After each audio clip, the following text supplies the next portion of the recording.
Hello నమస్తే, welcome to special debate. ఆ parents పిచ్చికి కారణం ఏంటి?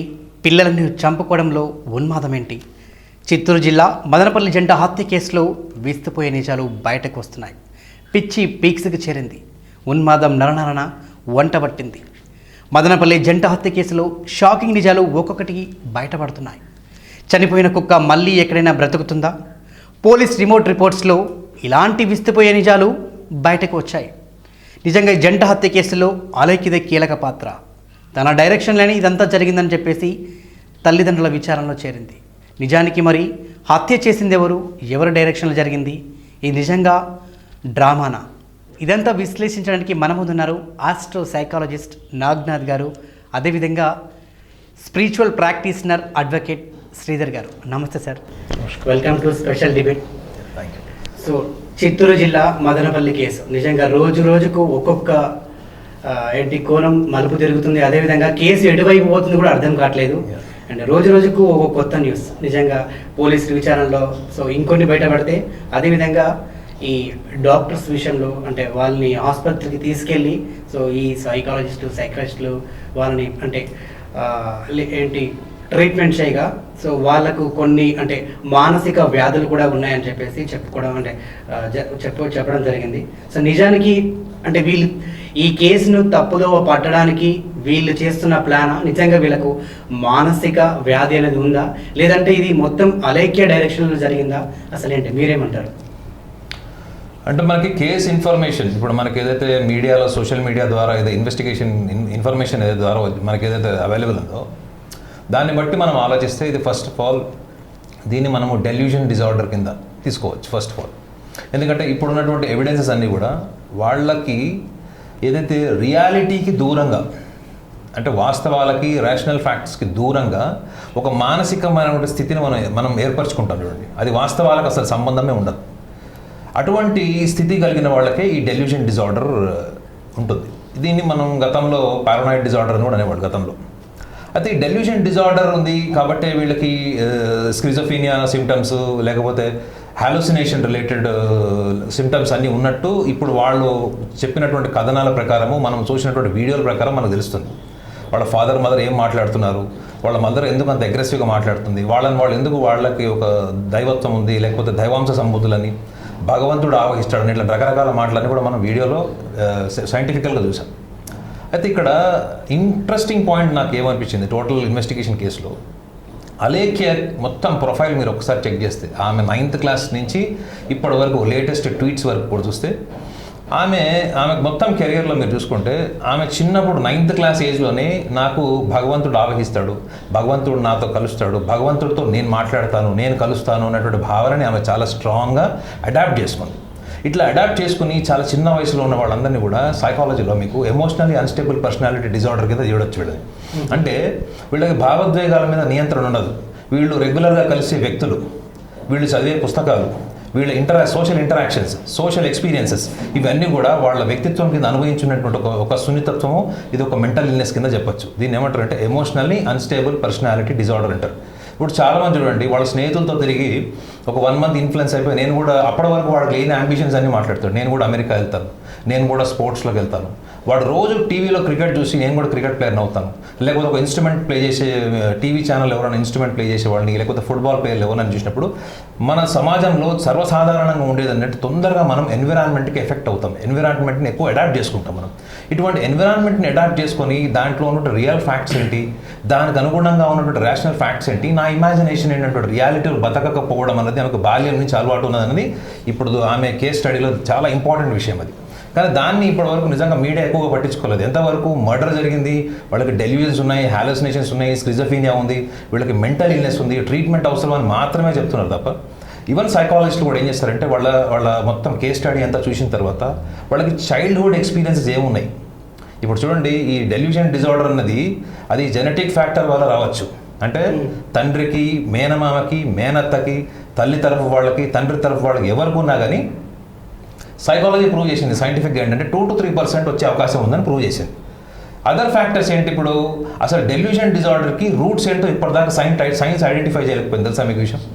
డెల్యూజన్ డిజార్డర్ గురించి అందరూ మాట్లాడుతున్నారు. అసలు డెల్యూజన్ డిజార్డర్కి అసలు బీజం ఏంటి అన్నది ఇప్పటివరకు సైన్స్ ఐడెంటిఫై చేయలేకపోయింది. కానీ దాని మీద కొన్ని రీసెర్చ్ ఇన్ఫర్మేషన్ ఏదైతే డేటా ఉందో దాని మీద కొన్ని మనం స్టెప్స్ ముందుకు వెళ్ళి వాళ్ళకి ట్రీట్మెంట్ చేయడము, వాళ్ళకి మెడికేషన్ చేయడం జరుగుతుంది.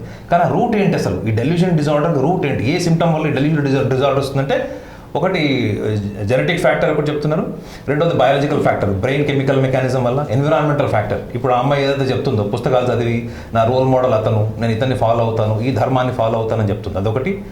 ఇంకొకటి ఏంటంటే biological, sociological and psychological factors. చిన్నప్పటి నుంచి బాల్యం నుంచి నీకు ఉన్నటువంటి అనుభవం, బాల్యంలో ఎటువంటి అనుభవాలు పొందావు, ఎటువంటి వ్యక్తులతో తిరిగావు, ఎటువంటి ఆలోచనలకు ప్రభావితం అయ్యావు, ఇది సైకలాజికల్ ఫ్యాక్టర్. ఈ ఫ్యాక్టర్స్ వల్లనే ఇటువంటి సమస్యలు వచ్చేవి ఉన్నాయంటే ఇప్పటివరకు మనకు ఉన్న ఇన్ఫర్మేషన్. ఈ డెల్యూజన్ డిజార్డర్ అనేది అంటే ఈ అలేఖ్య కానివ్వండి, సాయి దివ్య కానివ్వండి, సో ఈ అలేఖ్య అనే అమ్మాయికి కూడా ఉందంటారా? అంటే అలేఖ్యగా ఉన్నది అన్నది మనము నార్మల్గా ఒక ప్రొఫెషనల్ సైకాలజిస్ట్గా చెప్పాలంటే మనం కేస్ టు కేసు అంతా అంటే జరిగిన ఈ మర్డర్ కానివ్వండి ఇదంతా చూసాక విన్నాక కూడా తనకు కూడా ఇలాంటి సిమ్టమ్స్ ఏమన్నా, ఇలాంటి డిజార్డర్స్ ఏమైనా ఉన్నాయంటారా? అంటే ఒకటి సార్, డిజార్డర్ ఉంది అన్నది ఒక ప్రొఫెషనల్గా ఎప్పుడు జడ్జ్ చేస్తారంటే, ఇప్పుడు మీరు పేషెంట్, నేను మీతో మాట్లాడి దాని మీద నేను ఒక టెక్నికల్ ఇన్ఫర్మేషన్ తీసుకోవాలి. ఒక మెంటల్ ఇల్నెస్ ఉన్నది వేరు సార్, ఒక పర్సనాలిటీ ప్రాబ్లం ఉండడం వేరు. ఇప్పుడు మీకు ఎందుకు కోపం వస్తుంది, మీరు ఎందుకు చిరాకు పడతారు, ఎందుకు భయపడతారు, ఇవన్నీ కూడా మీ బిహేవియర్ రిలేటెడ్. మీరు ఆత్మవిశ్వాసం ఎందుకు తక్కువ ఉంది, ఇవన్నీ బిహేవియర్ రిలేటెడ్. కానీ mental illness it needs a lot of technical observation. అంటే ఆ వ్యక్తితోని మనము హిస్టరీ అంతా తీసుకొని 1-4 సార్లు మనం వాళ్ళని డయాగ్నోస్ చేసి, అవసరమైతే వాళ్ళకి ఈసీజీ రిపోర్ట్స్ అని రకరకాల మనకి మన బ్రెయిన్ రిలేటెడ్ స్కానింగ్ ఇట్లాంటివన్నీ కూడా మనం చెక్ చేయాల్సి వస్తుంది. వాళ్ళ బీపీ లెవెల్స్, వాళ్ళ ఉన్నటువంటి కాగ్నేటివ్ లెవెల్స్, ఇవన్నీ కూడా మనం ఐడెంటిఫై చేసిన తర్వాతనే ఒక నిర్ధారణకు సైంటిఫిక్ కన్క్లూజన్కి వస్తాం. జస్ట్ బికాజ్ వాళ్ళ అమ్మ చెప్పింది ఒక స్టోరీ, వాళ్ళ నాన్న ఒక స్టోరీ చెప్పాడు, లేకపోతే మీడియాలో అదొక రకమైన కథనం వచ్చింది, దాన్ని బేస్ చేసుకొని మనము వాళ్ళకి డెల్యూషన్ డిజార్డర్ ఉందనేది మనం చెప్పలేము. ఎందుకంటే ఇద్దరు ఎవరైతే అందులో ఉన్నారో ఆ మర్డర్లో ఉన్న వాళ్ళిద్దరు కూడా ప్రాణం బతికిలేరు. వాళ్ళు కేవలం ఇన్ఫర్మేషన్ని బట్టి, హిస్టరీని బట్టి మనం వెళ్తే వాళ్ళు చెప్పేది అది నటన కూడా అవ్వచ్చు సార్. అది గుర్తుపెట్టుకోండి. ఇందులో చాలా వైటల్ ఏంటంటే, నేను కొంతకాలం నటిస్తాను, ఎందుకంటే నాకు మెంటల్ ఇల్నెస్ ఉన్నట్టు నటిస్తాను, కాబట్టి కోర్టు నుంచి శిక్ష నుంచి తప్పించుకోవడం కూడా నటించవచ్చు. సో అది కాన్షియస్లీ చేస్తున్నారా, లేకపోతే వాళ్ళు అన్కాన్షియస్లీ చేస్తున్నారా? అన్కాన్షియస్లీ చేస్తున్నారంటే తప్పకుండా అది ఇల్నెస్. అది వాళ్ళు ఏం మాట్లాడుతున్నారు, సభ్య సమాజానికి అర్థం కాని భాష, సభ్య సమాజంలో నా గురించి ఏమనుకుంటున్నారు అన్నటువంటి అవగాహన రాహిత్యంతో మాట్లాడితే అది తప్పకుండా ఇల్నెస్. అది కానీ వాళ్ళు ప్రిటెండ్ చేస్తున్నారా, నటిస్తున్నారా, కోర్టుని పోలీసు వాళ్ళని డైవర్ట్ చేస్తున్నారా అన్నది ఫర్దర్ డీప్ ఇన్వెస్టిగేషన్లో తేయాల్సిన విషయం అది. కానీ వాళ్ళిద్దరు అమ్మాయిల్లో అలేఖ్యకి ఆమె ట్వీట్స్ని కానీ ఆమెకు ఉన్నటువంటి లైఫ్ స్టైల్ ఎంత మనం చూసి, ఒకవేళ 9th క్లాస్ నుంచి కూడా ఇప్పటివరకు మనం ఒక కేస్ స్టడీ చేస్తే మాత్రం తప్పకుండా ఆమెకి కేవలం ఇందాక చెప్పినట్టు ఎమోషనల్ అన్స్టేబుల్ పర్సనాలిటీ ఒకటే కాదని ఐడెంటిఫై చేసింది, నార్సిసిస్టిక్ పర్సనాలిటీ డిజార్డర్ కూడా ఉంది. నార్సిసిస్టిక్ పర్సనాలిటీ డిజార్డర్ ఏంటంటే నేను correct, I'm right, the world is wrong. Narcissistic personality disorder అనేది ఒక వ్యక్తి తనకు తాను కరెక్ట్ అనుకుంటాడు, ప్రపంచం అంతా రాంగ్ అనుకుంటాడు, ప్రపంచాన్ని యాక్సెప్ట్ చేయడు. మనకి టీవీ ఛానల్లో డిబేట్స్లో వచ్చేటువంటి వ్యతిరేక భావజాలం ఉన్నవాళ్ళు, సంఘ సంస్కర్తలు, సైంటిఫిక్ పర్సెప్షన్తో మాట్లాడే వాళ్ళందరూ కూడా వాళ్ళకు ఉండేటువంటి 2 లాజిక్స్ ఉంటాయి. ఒకటి, ఎదుటి వాళ్ళు ఏం చెప్పినా వినరు, వాటిని ధృవీకరించరు, యాక్సెప్ట్ చేయరు. రెండోది ఎదురుదాడి, ఎక్కడ నా యొక్క బలహీనత భయపడుతుందో అన్నట్టు ఎదురుదాడికి దిగుతారు. ఇవన్నీ కూడా మానసిక రుగ్మతలు సార్. ఇవన్నీ ఆ అమ్మాయిలో నేను ఐడెంటిఫై చేసింది ఇన్ఫర్మేషన్ బేస్డ్ ప్రకారం ఏంటంటే, ఒకటి బాల్యం నుంచి కూడా she was emotionally unstable personality and she always confess that she is blessed with super natural powers and she even assumed it and confirmed it. అది నార్సిస్టిక్ పర్సనాలిటీ డిజార్డర్ కిందకి వస్తుంది. ఈ రెండిట్లో మనం ఐడెంటిఫై చేసి థర్డ్ స్టేజ్ ఏంటి అంటే, ఇప్పుడు ఈ డెల్యూషన్ డిజార్డర్ ఏదైతే మనం మాట్లాడుతున్నామో, ఈ డెల్యూషన్ డిజార్డర్కి వచ్చేటప్పటికి ఎంతవరకు ఆ అమ్మాయి చెప్పిన మాటలు, ఆ అమ్మాయి షేర్ చేసుకున్న విషయాలు, వాళ్ళ పేరెంట్స్ చెప్తున్నటువంటి రీజన్స్, రేపు పొద్దున కొత్త కోణం కూడా రావచ్చు. ఇప్పుడు మీరే చెప్పారు వాళ్ళ కొత్త వర్షన్ ఏదో బయటకు వచ్చింది. సో గ్రాడ్యువల్గా నా యాంటిసిపేషన్ ఏంటంటే, ఇదంతా కూడా చట్టాన్ని, లా అండ్ ఆర్డర్ని డైవర్ట్ చేయడం కోసం ఒక స్టోరీ వెళ్ళినట్టు మాత్రం నాకు అనిపిస్తుంది. మీరు అన్నట్టుగా అంటే గతంలో తను 9వ తరగతి చదువుతున్న ఆ టైం అంటే బాల్యంలోనే ఇలాంటి ఎమోషనల్ డిజార్డర్స్ అంటే తనలో అలా అవ్వడానికి అంటే ఏదైనా ఇన్సిడెంట్ బేస్ చేసుకొని ఇప్పుడు బయాలజికల్ ఫ్యాక్టర్, ఎన్విరాన్మెంటల్ ఫ్యాక్టర్ ఇందాక కూడా చెప్పాను, సైకలాజికల్ ఫ్యాక్టర్. ఎన్విరాన్మెంటల్ ఫ్యాక్టర్ అంటే అదే చిన్నప్పటి నుంచి కూడా చూడండి, చాలా మంది గ్రామాల్లో ఉండేటువంటి వాళ్ళు ఆ గ్రామంలో ఇన్సిడెంట్ దాన్ని ఇన్ఫ్లుయెన్స్ చేసి, ఇప్పుడు ఆమెకు వచ్చిన ఇన్ఫర్మేషన్ ప్రకారము ఆమెకు బాయ్ ఫ్రెండ్ లేడు అన్నది కూడా ఒక ఇన్ఫర్మేషన్, ఇన్వెస్టిగేషన్ ఇన్ఫర్మేషన్ ఉన్నారో లేదో మనకు తెలియదు సైంటిఫికల్గా. ఆమె చిన్నప్పటి నుంచి కూడా పెళ్లికి వ్యతిరేకంగా ఎందుకు ఉంది, that is also very important point. అంటే తల్లిదండ్రుల ప్రవర్తన ఏమన్నా ఆమె ప్రభావితం చేసిందా చిన్నప్పటి నుంచి? దూరం ఉండి చదువుకోవడం వల్ల ఎక్కువగా ఆమె ఎక్కువ సభ్య సమాజంలో ఎక్కువ సోషల్ ఇంటరాక్షన్ లేదా? తన స్నేహితులతోని వాళ్ళకున్నటువంటి వాళ్ళ మత విశ్వాసాలను కూడా ఇబ్బంది పెడుతూ ట్వీట్ చేసిందని కూడా ఆమెకు ఇన్ఫర్మేషన్ ఉంది. అంటే తను ఒక ధర్మాన్ని నమ్మినప్పుడు ఆ ధర్మం తనకి ఏం నేర్పిస్తుంది? నువ్వు నీ నమ్మకాలు నీ ధర్మసూత్రాలన్నీ కూడా నీకు హామ్ చేయొద్దు. ఫస్ట్ ఆఫ్ ఆల్ నువ్వు కూడా నీ స్థితప్రజ్ఞతను కోల్పోయేంత దూరస్థితికి వెళ్ళకూడదు. అట్ ద సేమ్ టైం అన్య మతస్థులు కానీ వేరే మత భావజాలం ఉన్న వాళ్ళను నువ్వు హర్ట్ చేయకూడదని చెప్తుంది కదా. మన కామన్ సెన్స్, ఆ చిన్న కామన్ సెన్స్ లేకుండా ఆమె ఉందంటే it is 100% perverted mental illness. And at the same time చిన్నప్పుడు ఆమెకి ఎమోషనల్ అన్స్టేబుల్ పర్సనాలిటీ ఉన్న వాళ్ళకి బాల్యం ఎలా ఉందన్నది ఇన్వెస్టిగేషన్ చేసినాం ఫస్ట్ మేము. వాళ్ళకి చైల్డ్హుడ్లో ఎట్లాంటి ఇంటరాక్షన్స్ అని, ముఖ్యంగా వాళ్ళకి పేరెంట్స్తోని గ్రాండ్ పేరెంట్స్తో కానీ ఫ్యామిలీ ఎన్విరాన్మెంట్ ఎట్లా ఉంది, వాళ్ళకి చిన్నప్పటి నుంచి డబ్బులు ఇవ్వలేదా పేరెంట్స్, ఓవర్గా స్ట్రిక్ట్గా పెంచాడా, చాలా వాయిలెంట్గా పెంచాడా, లేకపోతే ఫాదర్ చిన్నప్పటి నుంచి కూడా వీళ్ళకి ఏదైనా సమస్య వచ్చినప్పుడు ఎటువంటి నమ్మకాలను వీళ్ళకి ఇన్కల్కేట్ చేశాడు. మీరు డాక్టర్ దగ్గర తీసుకెళ్లారా, లేకపోతే భూత వైద్యుల దగ్గర తీసుకెళ్లారా? మీ ఇంట్లో అందరికీ మలేరియా వస్తే మీరు తీసుకొచ్చి ఒక డాక్టర్ దగ్గర తీసుకెళ్లారా, లేకపోతే ఒక క్షుద్ర వైద్యుడిని తీసుకొచ్చి ఇంట్లో పూజలు చేయించారా? ఇవన్నీ కూడా చాలా ఇంపార్టెంట్ సార్. బాల్యంలో ఆ అమ్మాయి జీవితంలో ఏదో ఒక ఇల్యూషన్కి కనెక్ట్ అయింది. ఆ కనెక్టివిటీకి రీజన్స్ అని చూస్తే కూడా ఒకటి జెనెటిక్ ఫ్యాక్టర్ పాయింట్ ఆఫ్ వ్యూలో పద్మజ వాళ్ళ ఫాదర్ కూడా ఇదే డిసీజ్తో చనిపోయాడు అన్నటువంటిది ఇన్ఫర్మేషన్. వాళ్ళ మేనత్త కూడా ఇప్పుడు చాలా సివియర్గా సఫర్ అవుతుంది అన్నటువంటి కూడా ఫైనల్ స్టేజ్లో ఉందని కూడా ఈ ఇన్ఫర్మేషన్ ఇది. ఇప్పుడు ఆ అమ్మాయికి వచ్చింది ఇప్పుడు అదే అలేఖ్యకి కూడా genetic factor point of view 2 to 3% వచ్చి ఉంటుంది. పర్సనాలిటీ కూడా చాలా ఇంపార్టెంట్. మీరు అన్నటువంటి చిన్నప్పటి నుంచి ఏమైనా అనుభవాలు జరిగి ఉంటాయా? డెఫినెట్లీ జరిగి ఉంటాయి. కానీ అది ఇన్వెస్టిగేషన్ చేయడానికి ఇప్పుడు అమ్మాయి లేదు. ఇక చెప్తే నిజాలు చెప్తే తల్లిదండ్రులు చెప్పాలి. తల్లిదండ్రులు నోరు తెరిస్తే ఏం మాట్లాడుతున్నారో మనం సోషల్ మీడియాలో చూస్తాం. ఓకే, సో ఇలాంటి కేసులు మీ దాకా వచ్చినప్పుడు మీరు ఎలా అనలైజ్ చేసేసి మీరు అంటే విశ్లేషిస్తారు? దీన్ని 2 కోణాల్లో చూడాలి. ఒకటి ప్యూర్లీ చట్టపరంగా చూస్తాం. చట్టపరంగా చూసినప్పుడు సుప్రీంకోర్టు చాలా స్పష్టంగా ఎన్నో జడ్జిమెంట్స్లో థియరీ ఆఫ్ లాస్ట్ సీన్ అంటారు. చివరిగా ఒక హత్య జరిగినప్పుడు అంటే ప్రాణం పోయినప్పుడు ఎవరున్నారు అక్కడ, బ్రతికున్న వాళ్ళు ఎవరు, అక్కడ ఉన్నది రైట్ ఆర్ రాంగ్, తల్లిదండ్రులు ఇద్దరు ఆ ఇంట్లో ఉన్నారు. అంటే ప్లేస్ ఆఫ్ అఫెన్స్ ఎక్కడైతే నేరం జరిగిన ప్రదేశంలో ఉన్నారు. రెండోది సైకలాజికల్ ఇష్యూస్లో తీసుకోవడానికి మర్డర్ లోపల ఎనీ హత్య అనే దాంట్లో మోటివ్ ఈజ్ ఇర్రెలవెంట్ అంటుంది లా. నేను ఆకలితోనున్నాను అందుకనే చంపాను, నేరం నాది కాదు ఆకలిది అనేదో, లేకపోతే నాకు అత్యంత కోపం వచ్చింది నేను చంపాను, లేదు నాకు పిచ్చి ఉంది నేను చంపాను, లేకపోతే నాకేదో ఉంది నేను చంపాను అనేది ఆ మోటివ్ ఈజ్ ఇర్రెలవెంట్. ఆ పార్ట్ తీసేసేయండి. ఆ పార్ట్ తర్వాత అక్కడ రక్తం ఉంది, ఏదో సమ్ ఇన్స్ట్రుమెంట్స్ వాడారు, దానివల్ల చనిపోయారు. ఇప్పుడు వారి మదర్ ఎవరైతే ఇప్పుడు ఆమె ప్రొఫెసర్ ఏదో ఉందన్నారు, వారు మొన్న నేను టీవీలో చూసినంతసేపు ఆమె ఒక ఎమోషనల్ టర్బులెన్స్ని చెప్తున్నారు. శివ అంటుంది నా భర్త కాదంటుంది. ఇవన్నీ ఏంటంటే వాళ్ళు they are caught red handed. వాళ్ళు చంపింది అనేది fact. It is not their defence. ఎవడో బయటోడో ఏ డెకాయిటో వచ్చి కొట్టినారని వాళ్ళు చెప్పట్లేదు. ఇక్కడ చనిపోయినారు. అక్కడ వరకు ఉన్న మూడ్ లోపల వాళ్ళు ఎందుకు చేశారో దేనికి చేశారో వి డు నాట్ నో. చెప్పాల్సింది దెన్ తీసుకోవాల్సింది కన్ఫెషన్ అంటే నేరం మేము చేసాము అని స్వీయంగా వాళ్ళు ఒప్పుకున్నారు అనుకోండి, it should result to some instrument or weaponry. Section 27 of Indian evidence యాక్ట్లో or discovery of a factum అంటారు. సో చనిపోయిన ఇంజురీస్కి అక్కడున్న ఇన్స్ట్రుమెంట్స్కి కనెక్ట్ అయ్యిందనుకోండి, ఫస్ట్ స్టెప్లో వాళ్ళు జరుగుతుంది. ఇప్పుడు క్లోజ్డ్ డోర్లో చనిపోయారు. వాళ్ళ మదర్ ఏదో చెప్తుందని మరి మీడియా లోపల వస్తున్న కథనం అది ఏంటంటే అలేఖ్యానే తనకు తాను వాళ్ళ చెల్లెల్ని చంపారు, చంపి ఆమె చనిపోయినాక ప్రాణం ఆమె వచ్చాక ఈమె వస్తుందని. అది తప్పకుండా it is a story.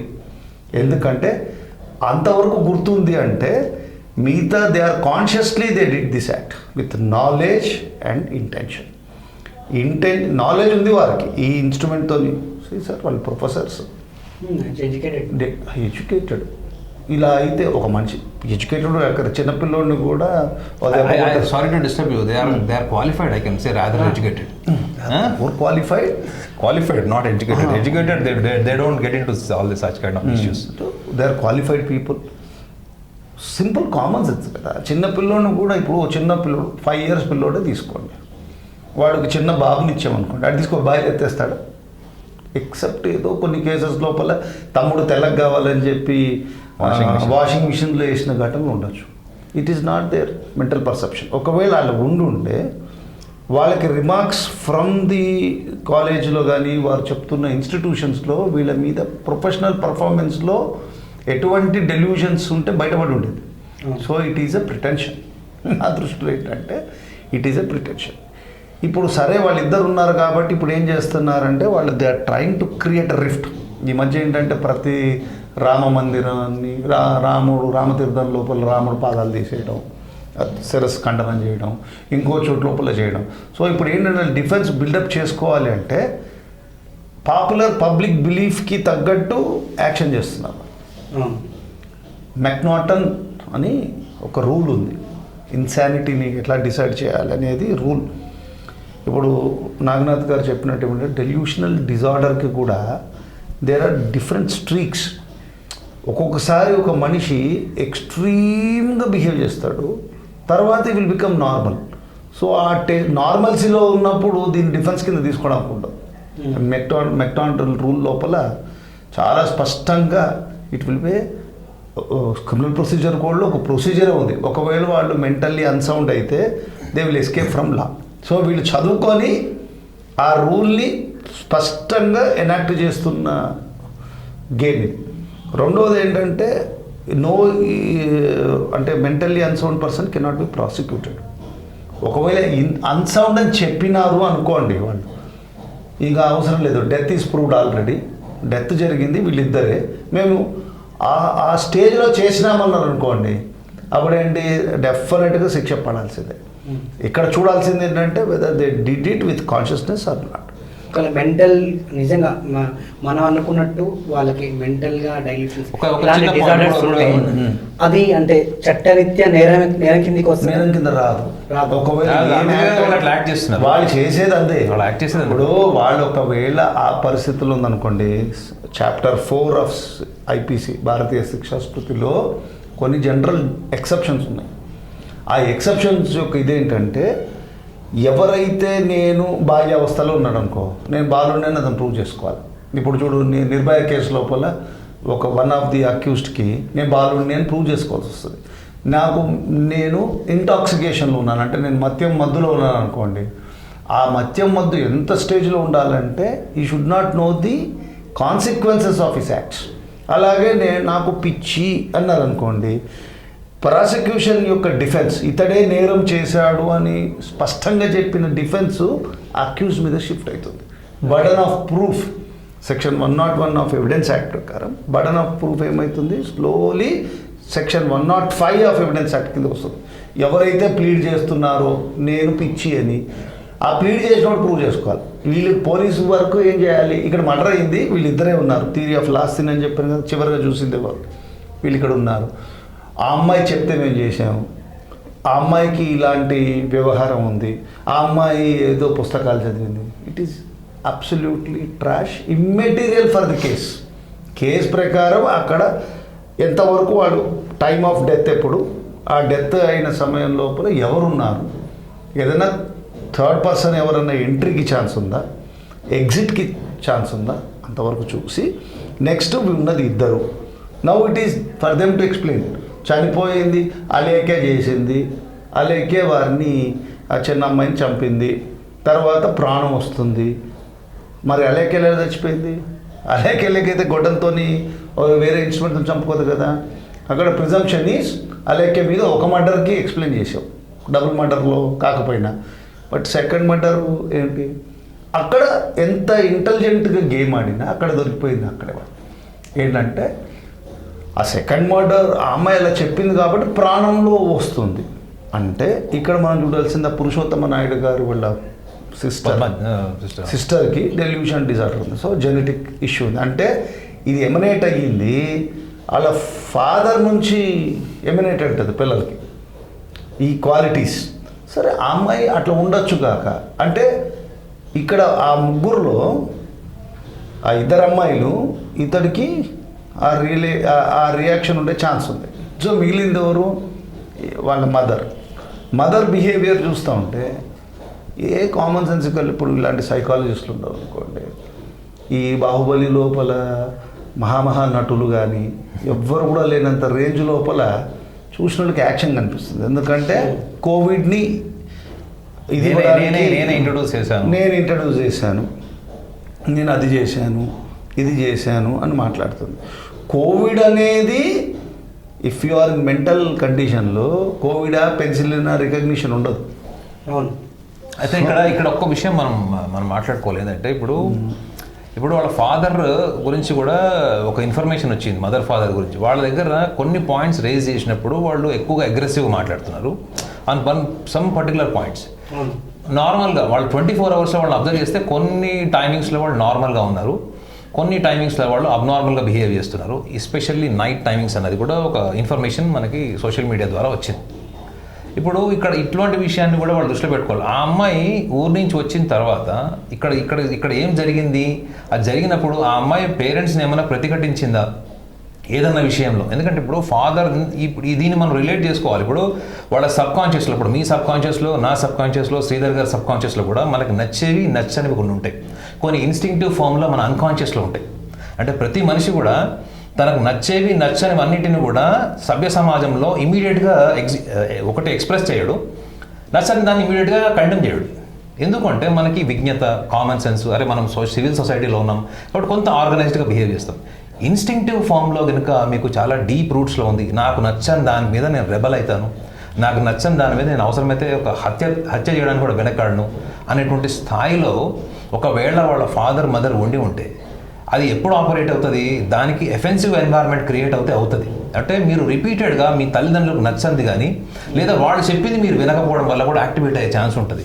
So ఇది మర్డర్ కేసు కింద ఇన్వెస్టిగేషన్ చేయాలి అంటే ఫస్ట్ వీళ్ళకి సంబంధించిన ఇన్వెస్టిగేషన్ చేయాలి చాలా సీరియస్గా. ఇది చాలా చాలా డీప్గా సైకియాట్రిస్ట్ కాదు, ఇది సైకాలజిస్ట్ కేసు. ఇది సైకియాట్రిస్ట్ ఏం చేస్తారంటే వాళ్ళకి డెల్యూజన్స్ ఉన్నాయి, సిమ్టమ్స్ని బట్టి క్లినికల్ రిపోర్ట్ తీసుకొని వాళ్ళకి మెడిసిన్ ఇచ్చి ఆ ఇంటెన్సిటీ, ఆ కెమికల్ రియాక్షన్స్ని తగ్గిస్తారు, మన కెమికల్ రియాక్షన్ తగ్గిస్తారు. కానీ సైకాలజిస్ట్ ఏం చేస్తారంటే ఆ క్రైమ్ వెనుకున్నటువంటి మోటివ్ ఏంటి అసలు, సైకలాజికల్గా వాళ్ళకు ఉన్నటువంటి ఎమోషన్ ఏంటి అసలు, వీళ్ళు చెబుతున్న దానికి అక్కడ జరిగిన సీన్ ఆఫ్ ఎఫెన్స్కి ఏమైనా రిలేటివిటీ ఉందా అంటే ఫస్ట్ వీళ్ళ సబ్ కాన్షియస్ స్టడీ చేయాలి.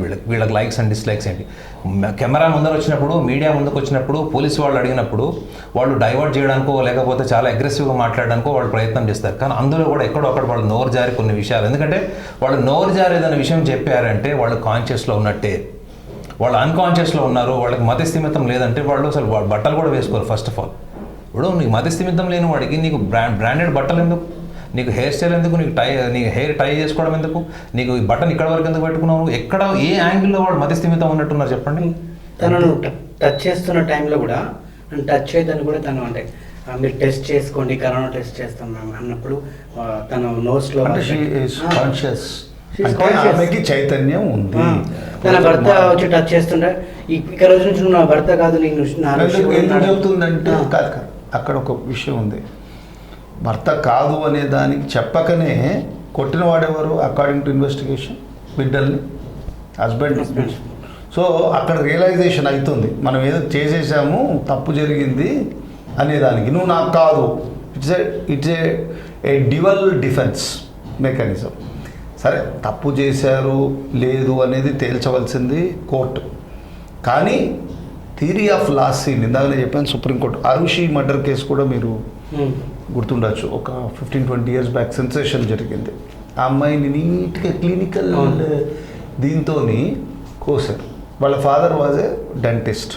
సో సిబిఐ ఏం చేసింది, డెంటిస్ట్ వాడే స్కాపుల్ని యూజ్ చేసి జరిగింది. నెక్స్ట్ ఎలా కనెక్ట్ చేశారు సిబిఐ, లోపలేమో కంప్యూటర్లో ఉన్న ఇన్ఫర్మేషన్ పనిచేస్తుంది, లోపల నుంచి లాక్ వేసి ఉంది, locked. So where is the question of entry? ఆ గ్రౌండ్ లోపల దే హ్యావ్ కన్విక్టెడ్. తర్వాత సరే వాళ్ళు అప్పీల్కి వెళ్ళారు, అప్పీల్లో హైకోర్టు ఏదో సమ్ రిలీఫ్ ఇచ్చింది, it has gone to supreme court. ఎప్పుడు కూడా ఇప్పుడు it is not a hit and run case. ఏదో మామూలు మర్డర్ జరిగింది అనుకోండి, ఎక్కడో జరుగుతూ ఉంటుంది, ఒక అనాథ శవం మనకి దొరకడం జరుగుతూ ఉంటుంది. లేదా it is not a case of sexual offence. Sexual offences లోపల ఏమవుతుందంటే సాధారణంగా కొన్ని సెన్సిటివ్ పార్ట్స్ మీద అటాక్ చేస్తారు. ఆ ఎవిడెన్స్ని డిస్ట్రాయ్ చేయడానికి చేసే యాక్ట్ కాదు. సో ఆ రెండు కాదు. దెన్ ఇట్ ఈస్ ఫర్ మనీనా అని చూడాలి. వీళ్ళకున్న రుగ్మతలు ఏమిటి? ఇప్పుడు ఆ అమ్మాయి ఏదో ఆవేశంగా మాట్లాడింది కాబట్టి చంపేస్తారా అంటే వీళ్ళకి ఆ అగ్రెసివ్ టెండెన్సీ నాగనాథ్ గారు చెప్పినట్టు ఈగోసెంట్రిక్ ప్రాబ్లమ్స్ వల్ల కూడా ఈగోసెంట్రిక్ ప్రాబ్లం వల్ల కూడా నువ్వేంటి చాలా మటుకు ఒకసారి ఏమైపోతుంది నా మాట వినట్లేదు. ఇప్పుడు సాధారణంగా మీరు చూడండి, ఒక సోషల్ సెటప్ లోపల వాడు ఏమన్నా ఏమంటాం, ఒక్కొక్కసారి మాటల్లో వాడు ఎవరో వాళ్ళ సిస్టర్నో అమ్మనో ఒక మాట మాట్లాడేసరికి వాడికి ఎక్కడ లేని ఆవేశం వచ్చి రాయి తీసుకుని కొట్టిన ఇన్స్టెన్సెస్ ఉన్నాయి. ఆ పర్టిక్యులర్ మూమెంట్లో ఈ విల్ లూజ్ హిస్ కంట్రోల్. అంత మాత్రం చేత నేను ఆవేశంలో చేసిన అనేది లేదు.